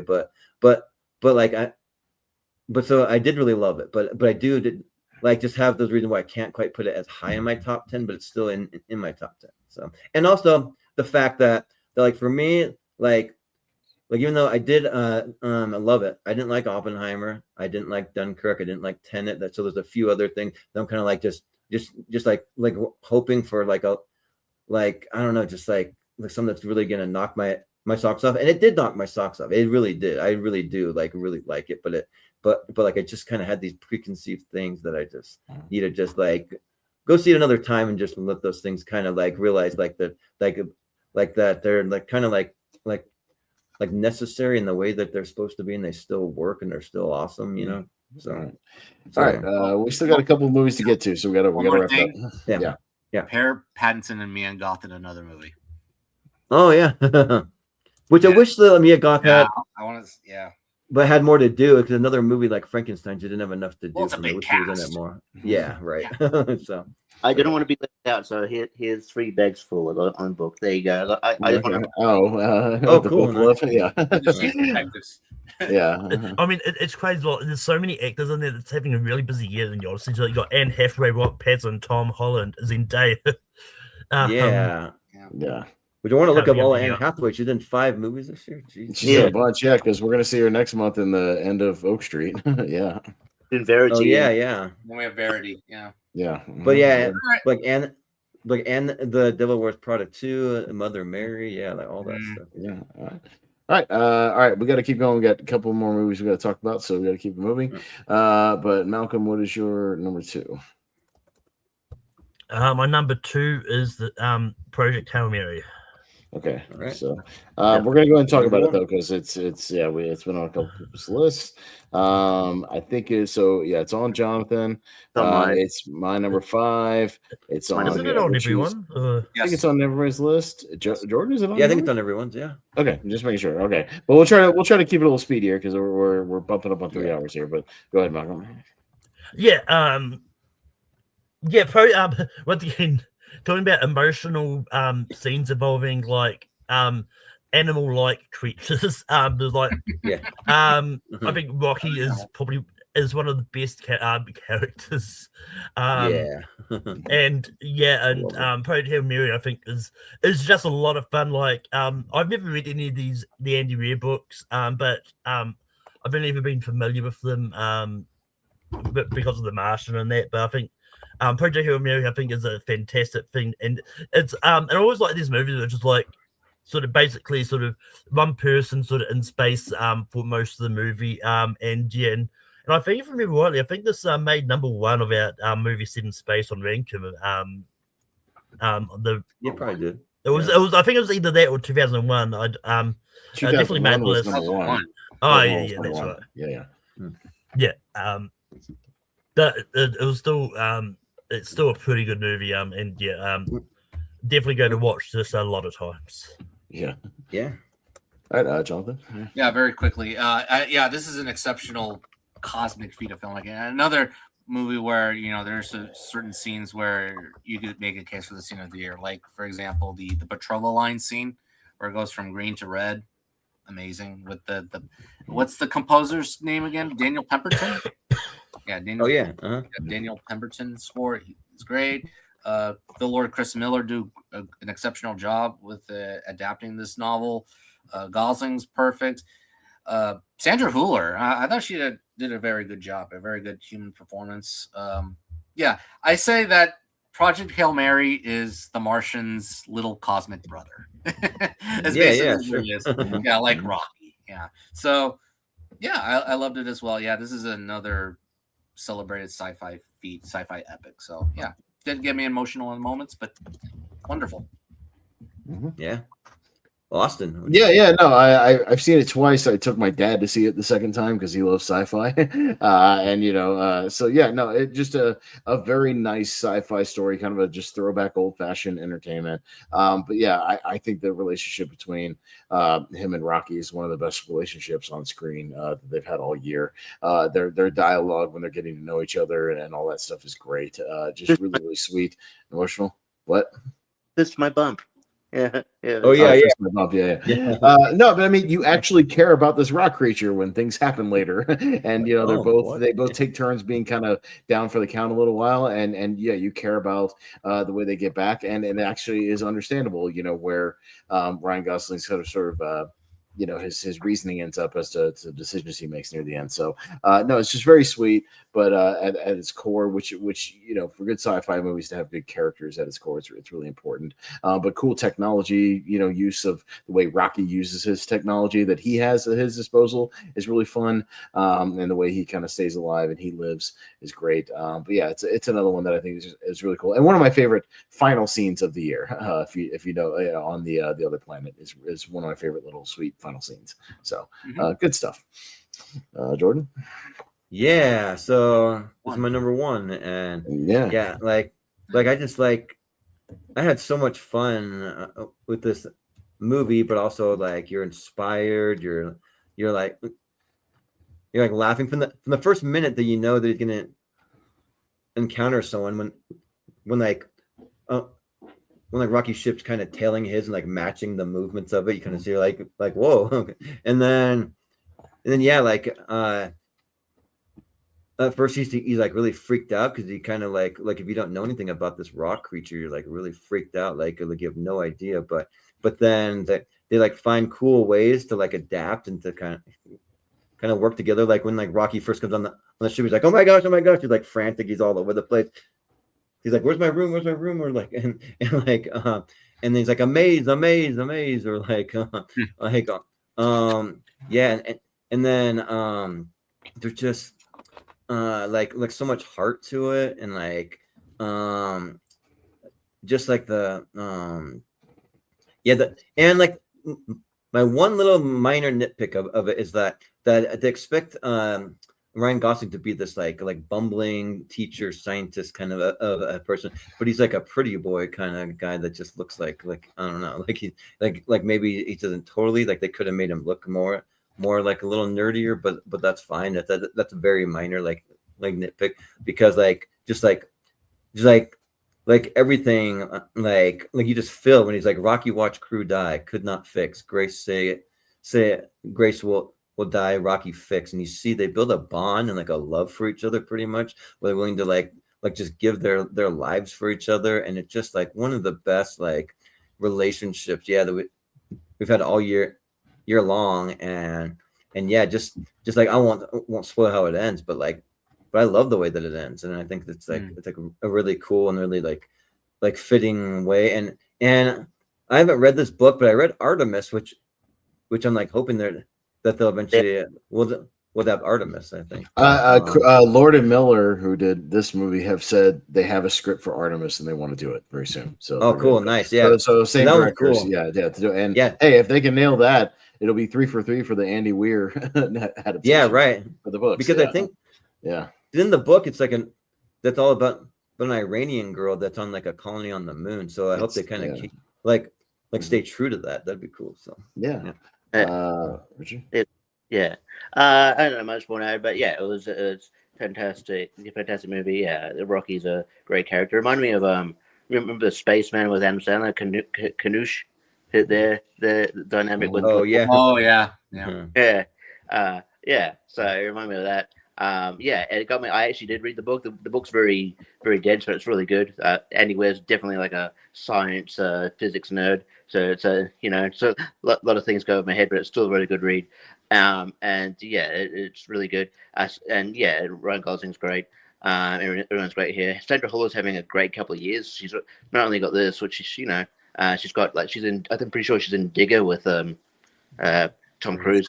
As well. So it's great. I see this getting at least getting a nomination for a lot of technical awards. I could see getting a best picture nom, or at least Ryan Gosling getting in best actor maybe. But yeah, it's a fantastic movie, and and the ending is great. So so great film. And I believe that was your number one, right, Richie? Because that's the only thing I don't. No, two. What? That was one. That was my number 3. You just skipped me for. Oh, did I? I'm sorry. I thought I had. I'm out of whack on your thing. Okay. My number one. My number 1 we haven't talked about yet. Oh, why am I all out of whack on your list? What am I missing here? Okay. 4 was Backrooms. Oh, 3 was Sheep Detectives. I'm sorry. Yeah. And, okay. Richie, what was Yeah, your we're a number? little out of whack because that was number 1. I still got to do my number 2. Yeah, we're a little off. Okay, yeah, we're I was a little off. Okay, so Shoot Detectives 2 is Odyssey. We haven't got your number 1. Where? Wait a minute. Where was that on your list, Richie? Well, Project Hail Mary, number 3. Number 3. 3. Okay. Yeah. All right. What was your number? Run down your 5 again. I'm lost somewhere.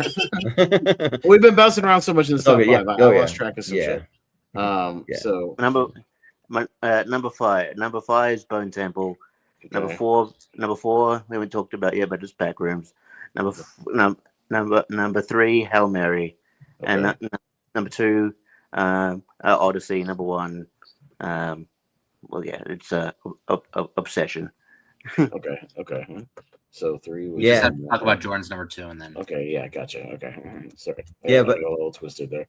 Okay. But I don't want to throw anybody off, like throw off any further. But I'm just throwing the chat. Selena had Project Hail Mary Yeah, for her number gotcha. 2, and then Rhonda had Backrooms. Backrooms. Sorry, Backrooms those are is slip of the tongue. is a different porn Backrooms, yeah. parody. Yeah, that's right. different. Yeah. Yeah, and then Wolf had Blue Heron actually for number 2. Okay. So. All right, Jordan, I think. And Brian. Excuse me. No, Jonathan's number 2 was Project Hail Mary, right? So, yes, yeah, my number 2 was the Odyssey, which we already talked about. Jordan, I think the only thing we don't have is your number 2. What's your number 2? Yeah, so my number 2 was my biggest surprise of the entire year. A movie that I thought the trailers looked kind of stupid, and I didn't think I was gonna like it. But I have Master of the Universe for my number 2. So yeah, All right. but color me surprised.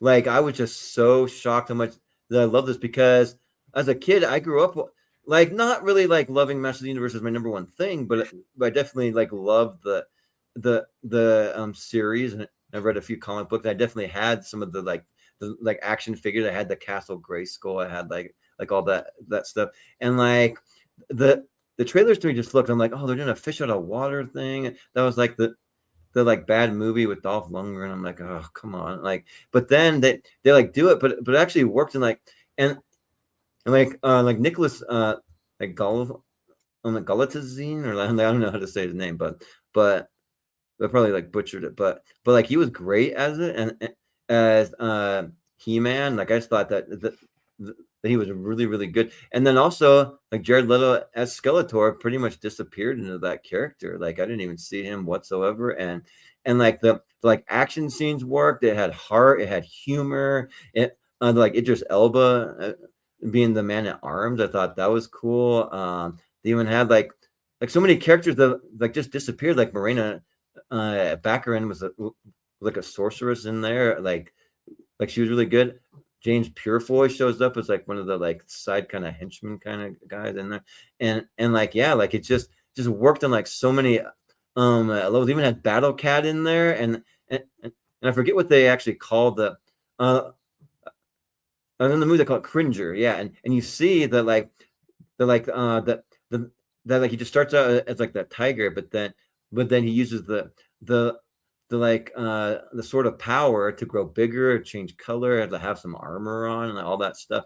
And like there's so many little nods. Like the dialogue I thought was actually really good in this. I didn't think it was cheesy. I thought that like for the most part that it like really worked, and you just like really hate Skeletor. You just want him to die and like get out of there. And like he didn't seem like a throwaway like villain of any kind.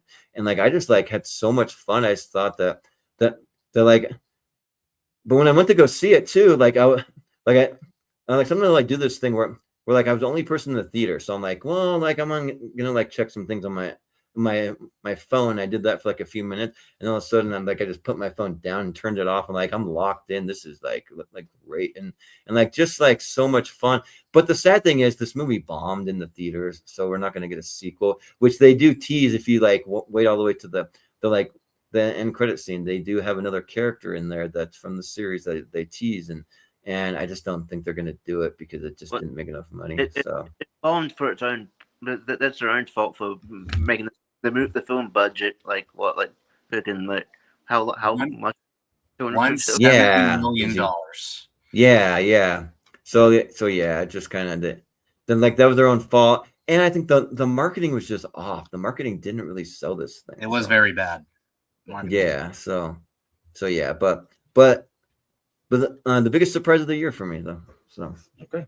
I liked it. I thought it was fine. It's all right. Yeah. All right.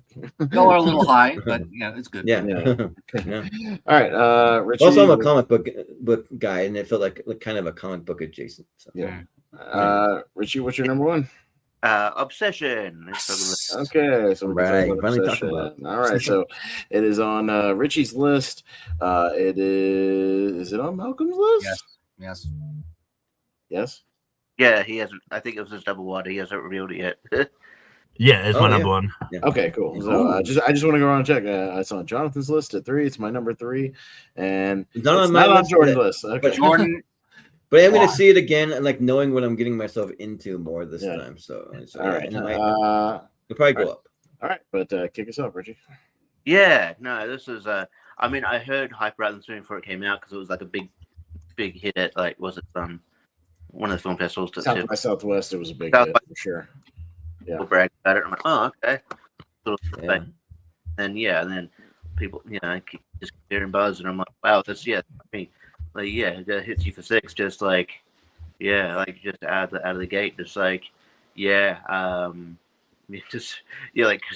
like, it got up to crazy like right away, right when they did it, and then 100% Bear is completely a villain. He is the villain of this movie. Yep.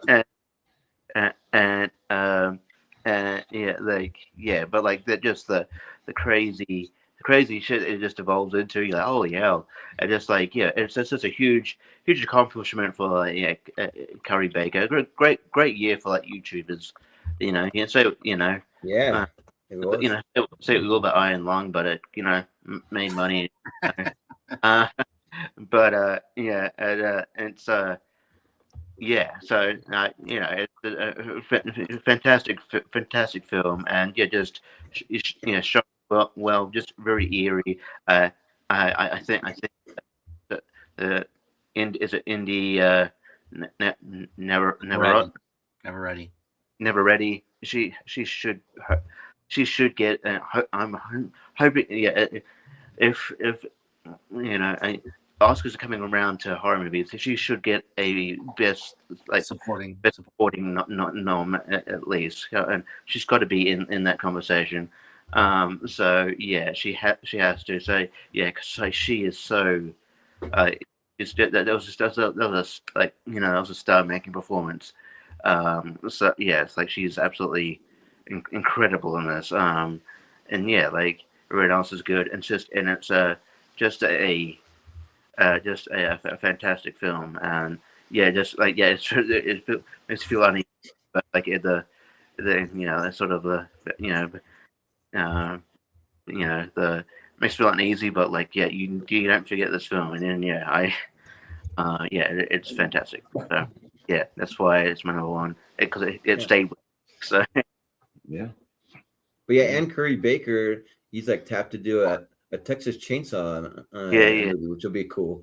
So for oddly enough, the director of Obsession doing Texas Chainsaw for A24. This is going to be interesting. Yeah, right. But it also means it'll be a reasonably budgeted movie as well, so it's going to be successful most likely. So, But Malcolm's your number one. Yeah, hit it. You're muted. Man, we can't hear why it's your number one. As soon as I saw it, I'm a sucker for those be careful what you wish for type storylines. And I was scrolling Temu one day, and I saw a 3D printed replica of the One Wish Willow. Nice, that's awesome. So I knew I just had to buy it. It's one of those ones. It's a lot of fun, and and it's one of those things because it's funny that we go from the Masters of the Universe to Obsession, because this shows that you don't need a big budget to make a lot of money. Like this was only $750,000. I don't know what its final budget was. I think it was I think box office. I think it was like $400. $443. It made more in the third week than it did in the first. It kept going up. It made more in the second week, more in the third week, more in the fourth week. Crazy. It set all kinds of new crazy records that'll probably not be broken for a long time. But 100. Because I'm pretty sure Caro Baker is now the sort of youngest person to have like be number one at the box office opening weekend or something like that. Because I think it's Kane Parsons. Kane Parsons. So we'll talk about. I'm sure we'll talk about it in a minute. But if you look in the world record book, like from now on, you're going to see Obsessions in there with all the movie records. It's crazy. But yeah, it was just fantastic. And as soon as I got out the cinemas, like the first thing I did was look up into Neveretti's like filmography because I knew I'd seen it something, but I found out she was Sarah in Superman and Lois. But yeah, so to go from Superman and Lois to Obsession, I think is a fantastic jump, and I hope to see her in more things. She's going to be in a lot more things going forward. She's already been tapped for a lot of stuff. So you're going to see her a lot more. But yeah, hopefully like she does more stuff before she's tapped into like Marvel stuff, big franchise stuff. No, please, no. Well, the rumor is like she's talked to Michael Mann about Heat 2 and talked to the director of X-Men already. So get that money when you can, I guess. Jonathan. So I rewatched this last night to see if it holds up, and it held up very well. The first 15 minutes, it's more masterful than you think, given the dynamic between all four characters. Sarah was right there, Bear. You fucking idiot. Fucking idiot. Fucking idiot. What are you doing? But yeah, I said to a few people that either it's one of the angriest horror movies ever made because you're so angry at Bear for the entire movie for making such stupid decisions, or one of the saddest horror movies ever made because of Nikki being trapped in this body where it's possessed, and she can't do anything about it. I mean, it's out of her control. And there's a certain scene in the movie where we hear her voice and we hear her say, "Kill me." So, and I feel so bad for her. And it was unfortunate, sad. Now, it just commentates on a multitude of themes like toxicity, codependency, true human nature, deception, male ego. It's a really well done, well crafted horror movie that is definitely the Cinderella story of this year, given its return of interest or investment with the $400 million profit. I mean, it's exceptional. A great looking movie with the silhouette shots. It's very scary, lingering, disgusting, terrifying. It makes you rethink about relationships for sure. This is an exceptional movie. This is definitely one of the horror highlights of the year, maybe the horror highlight. So, excellent movie. If Focus Features plays their cards right, maybe a Best Picture nomination. Maybe. I'll be right for it. Yeah, possibly. Yeah. So, no, listen, this has been up, near the top of my list ever since I saw it, and went back and it was even better on the second go run because when you understand really what's going on with Nikki and her predicament from her side of things, like when she's in control, when she's not in control, it makes it even more disturbing and more creepy. I just think the little things are so well done. The sequences were like. Him and the best friend are having a conversation and she's staring at them the whole time in the background, unfocused, things like that that are just creepy that you can tell in the music store. What gets me in movies, what kind of freaks me out is when people act and move unnaturally in movies. So when there's stuff in here where she'll just get up and start walking backwards really fast out of nowhere, and I'm just like, whoa, no, okay, don't do that, don't do that, no, don't do that. When she just moves in odd ways, I just think that's and when you understand what that is, again, the fight that's inside of her, like for control of the body, I think it works. I know what you're doing, Jonathan. I get it, but no, I mean, like, it's not so much the smiling, and it's more like body movements and But, stuff, but, and things like that. but there is that moment where she has that smile, which is very a la Pearl, Mia Goth. Yeah. Yeah. There's a lot of stuff that's like that. Really nice reveals, the way he reveals information, like the duct tape, door just out of nowhere, all that stuff that just gets under your skin. There's so many sequences where they use like sound design, like where you don't see what she's doing, but like when he's trying to go to the guy's night and she's in the shower and freaking out, like with just the sound, but you don't actually see what she's doing. Things like that are just so well done. Like Curry Barker, I think, for a first time film, man, this is a pretty big masterclass of work. So, and I love seeing when people can really hit the gate running, to where like, all right, hey, you're on my radar now. Let's see what you got, man, going forward. And I'm interested in all your projects now. So, Krager was like that. He's like that. Kane Parsons was talking about it's like kind of like that. It's like, hey, hell, bravo. Let me see what else you got. So, hell of a movie that I'm going to be watching more times going forward.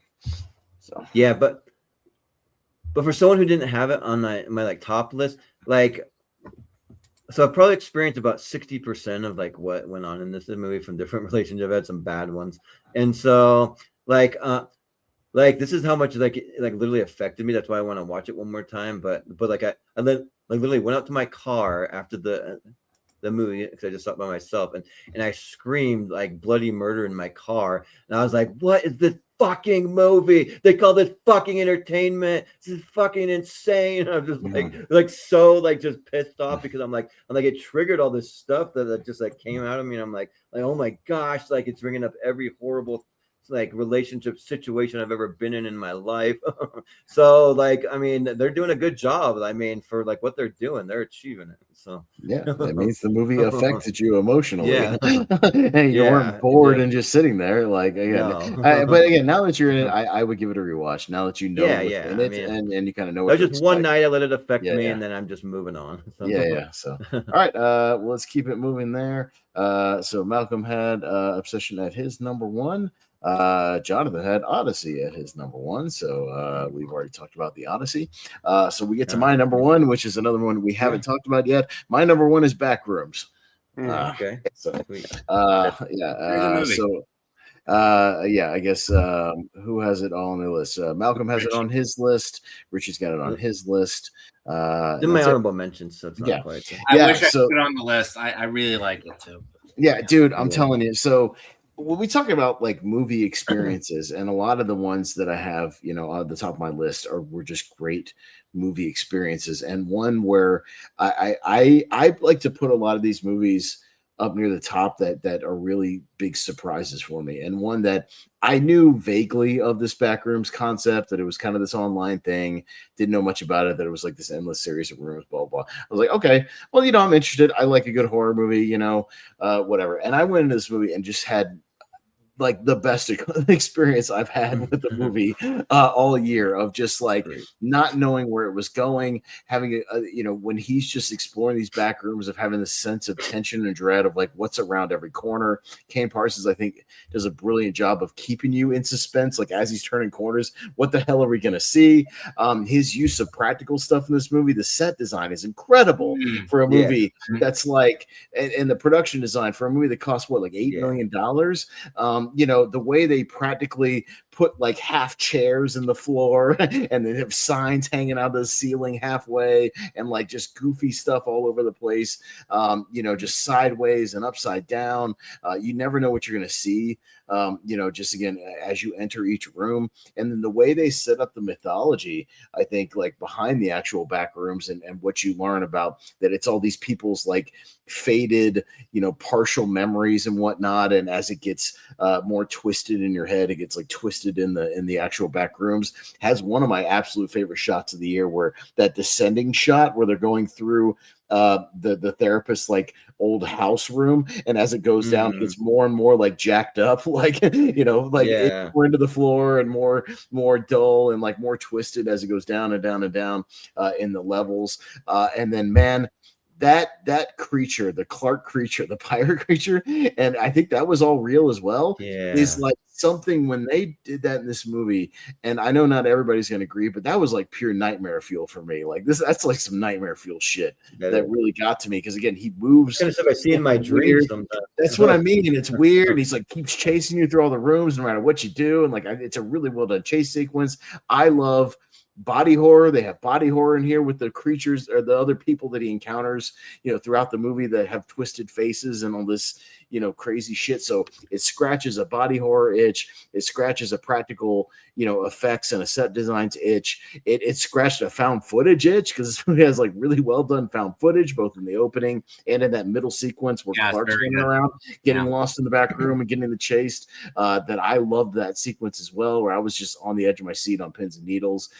Again, the most rewarding, just pure horror, like I think experience I've had all year, to where I literally told Ron, I was like, I got to go back and watch this again like next week. And then I went back and watched it again, and I'm going to be watching this movie many times. And I think it's ripe for, like, if he wants to make a sequel, I mean, obviously the mythology's there and you could do all kinds of crazy stuff, with this concept. And I think it just works. So, and my God, Chiwetel Ejiofor is great. And he didn't even have to get the performance he did for a movie, this new filmmaker, this $8 million movie. He could have just kind of phoned it in, taken a paycheck, and he gives it his all. And I think he's fantastic. So one of my favorite horror performances as well. So this just scratched a lot of like horror itches that I have, if that makes sense. And again, a movie that came out of nowhere that I didn't have a lot of expectations for, that really surprised me. And the surprise of it all, like we talked about last year with like Life of Chuck, something that kind of comes out of nowhere and really blows me away. That's big for me personally. So, yeah, my number one is Backrooms. Yeah, talk about another Cinderella story of the box office. I mean, yeah, for sure. Yeah, another one that blasted its way to what, $80 million opening weekend, has made like 350 or something overall. Yeah, huge surprise hit. So. A24 is happy. So if you go onto like Steam, they have some of the kind of liminal space games you can play, and I used to go and like sit and watch those on like YouTube, and they were mesmerizing, like years before this movie even came out. So I'd just sit and like watch them explore these corridors, and I'm like, oh, they're doing a freaking movie about this stuff. That'll be awesome. So Richie, you had it on your list. What you got? It's a fantastic achievement. But you need to remind people, this guy's 20 years old. 20. I was doing it 20 years old. I was disappointing my parents. Yeah. Guys making fucking hit movies. This is, and apparently he's been given he's just, I think he's been given a lot of money by A24 just to do what he wants. I actually heard he's linked to a Portal movie, the game Portal, which that'd be cool. That's interesting. Okay. Yeah. That would that kind of fit his vibe with all the kind of the set design and the rooms and stuff. But yeah, like I love the imagery. Do you remember what's the TV show, the children's TV show, like Gumby? Remember Gumby? Yeah. Mm-hmm. Yeah, it reminded me of Gumby on acid. So oh shit, they claim it, especially like Chiwetel Ejiofor at the end. He's really great. Renata Reinsberg's having a good few years. She's really good in this. She's also in like Fjord, which is getting good reviews. So I'm looking forward to seeing that. But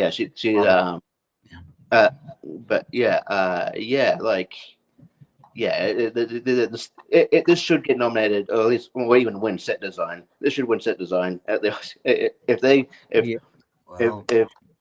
appreciate horror, this is the best set design of the year. That should win best set design, at least at the Oscars. This is just fantastic. Yeah, I love the world. Yeah, they could. I think he released some other new version of like Backrooms recently. Like I don't know, it's got like just a couple more scenes. But yeah, you could expand on this universe. Yeah, the twist, I won't give it away, but the twist about certain characters is great and and mesmerizing. Yeah, Chiwetel Ejiofor is great. I think he's been underrated for a while. I think he should be the best actor at some point as well. He's amazing in this.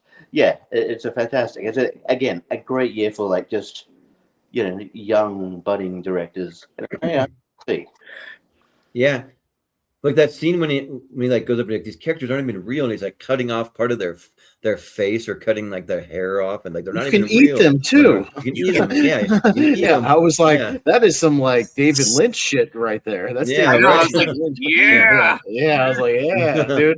I was like, Kane Parsons been watching Twin Peaks. I was like, all right. Yeah, right. All right. So, Yeah, when we got to that third, I said, okay, now we're talking. now we're Right. cooking. Yeah. More. So, anyways, but Malcolm, you also had it on your list. So, Yeah, Richie and Austin kind of said it all. I'm gonna keep my thoughts short, as you can probably tell, I'm not feeling well. okay. No worries. Yeah, but yeah, I loved it. I think the set design was great, and yeah, I think it was just fantastic. All right. Yeah. Well, just real quick, I'll just throw out some number ones here because Rhonda had Obsessed. She's obsessed with Obsession. So, so there you go. Brian has it. The Sheep Detectives, the number one. Yeah, okay, he's a family guy. Yeah. Yeah. And then and then Wolf has the Odyssey. It could be recency bias, but I mean the movie's great, so I totally understand. And then Selena, just a Supergirl fan. She was kind of pre-biased to be that way, so so yeah. But yeah. Have fun on the island with.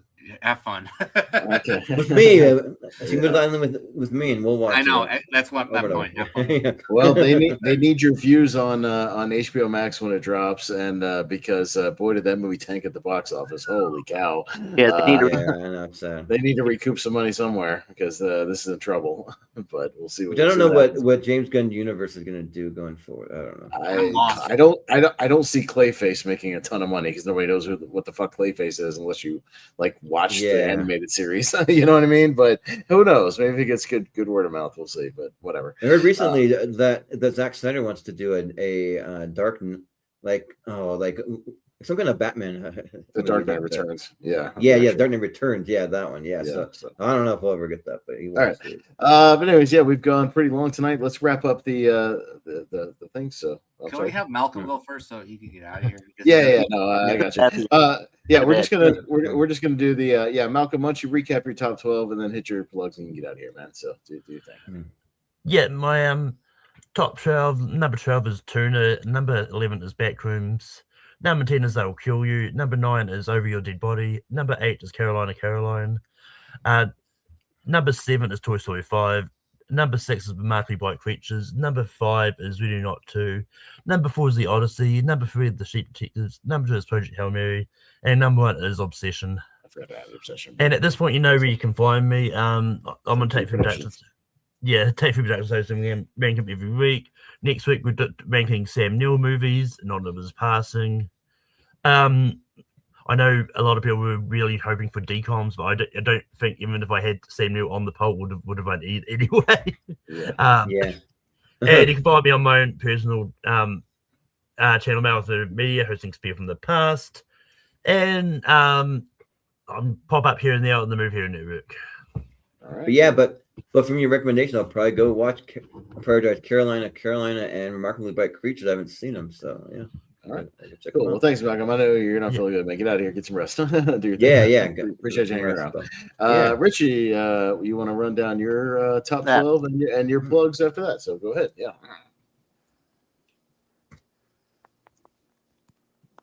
Richie.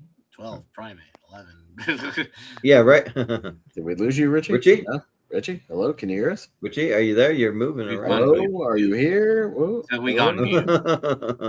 Oh yeah, something must have happened right then. Okay. Yeah. All right. Anyways, we'll let's. He's slowing down. He's okay. That's on you, buddy. I'm sorry. If we're muted, that's on you. All right, I'll just hit. That was weird because it looked like he was I'll moving. say it for him. Okay. Okay. Yeah, well, he may or may not come back. Yeah, Richie's number 12. Primate is number 11. Evil Dead Burn. Number 10. Cold Storage. Number 9. The Drama. Number 8. They Will Kill You. 7. Sheep Detective. 6. Tuner. 58. Or excuse me, not 58. 5 is Bone Temple. So I saw the 8 right there.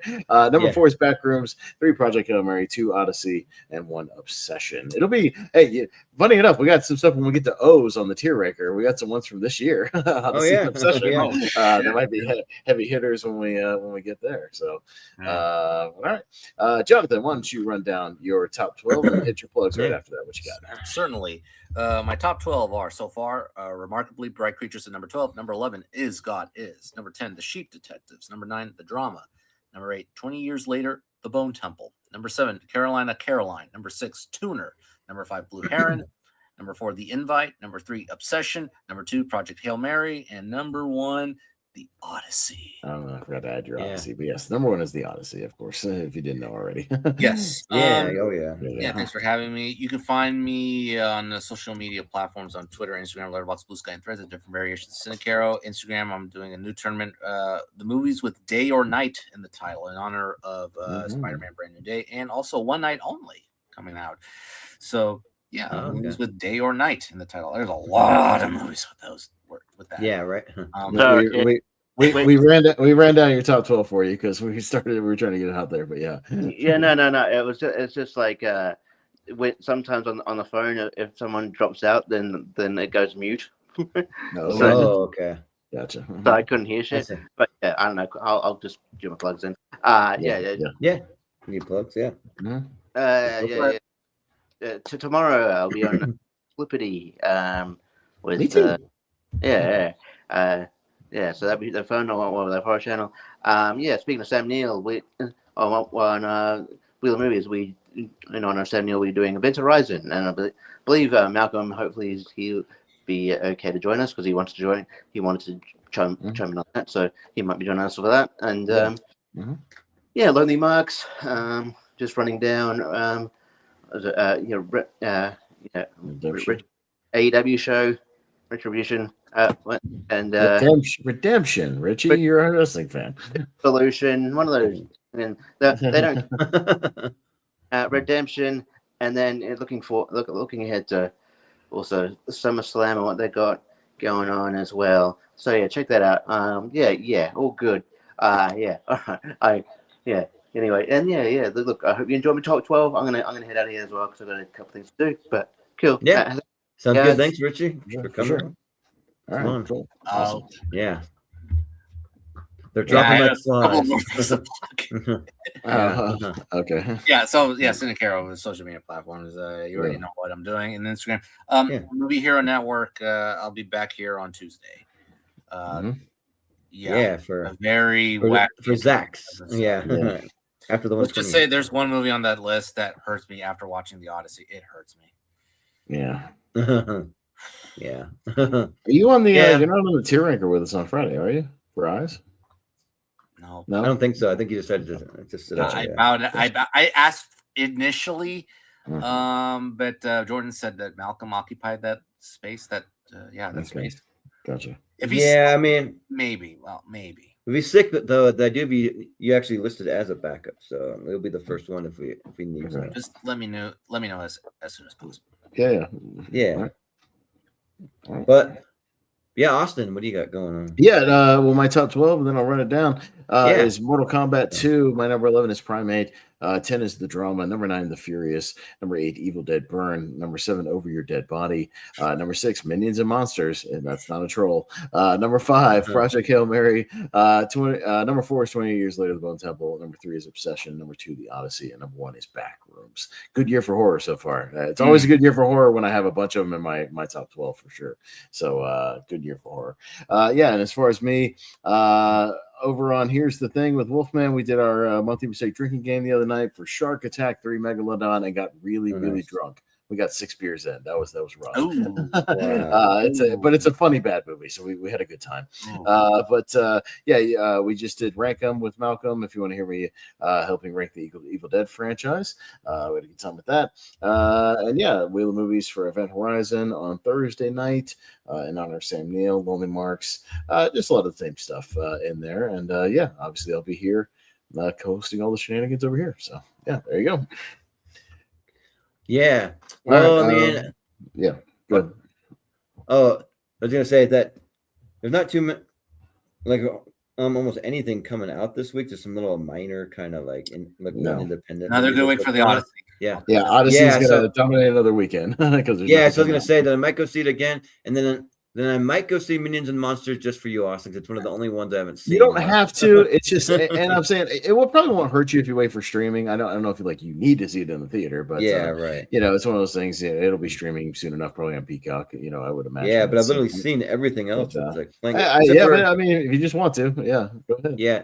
Yeah, I think word of mouth is going to be strong about the Odyssey. I really think it's going to be very good. Yeah.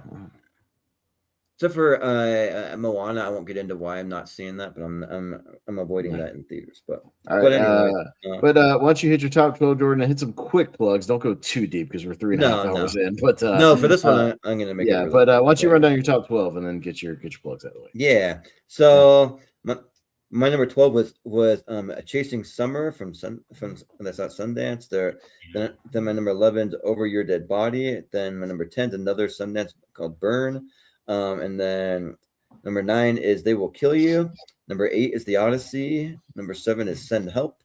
Number 6 is Lee Cronin's The Mummy. Number 5 is Supergirl. Number 4 is Mortal Kombat 2. Number 3 is 28 Years Later, The Bone Temple. Number 2 is Masters of the Universe. And number 1 is Project Hail Mary for mine. Right. And yeah, as far as what we have going on, we just have Zach Shelton's After the 128 coming up Tuesday, and then on Friday we'll be doing a tier ranker for movies that start with the letter I, and then I'll just plug it for Malcolm. He'll be doing next week his top 64 music artists, and then we'll have our championship for the summer blockbusters, and then my only other thing that I'm kind of plugging off to the side, we are planning to do another best to worst this next upcoming Saturday at 9 p.m. Eastern. We're going to be doing part 2 of our funniest movies of all time, and then the Monday after that, we're going to be doing a recast for Independence Day. So we got that coming up, and the other thing that I'm going to be trying to really do a big push on is getting the schedule for the next 4 or 5 months really hammered down, and so I can put it out there for the Patreons and then anyone that wants to see it. So yeah, but that's it. So yeah, but thanks guys for doing this, and there's a lot of fun. And for anyone that tuned in, it's been a pretty great year so far, and it's some really good stuff. But we've got a lot of great things coming too. So so we'll see how many of these movies hold on to our best of the year, which we usually do in January. We give ourselves a little extra time to kind of catch up, to do some last minute rewatches and catch ups and that kind of stuff. But yeah, but if you watch this, even on the replay, just put in what your favorite movies of the year is, but sound off in the comments section and just let us know. And but that'll do it. So yeah, we'll say for Richie Goodacre, for Malcolm Lay, for Jonathan Caro, for Austin Pez Howell, I've been Jordan, the Movie Hero Anderson, and we'll see you next time.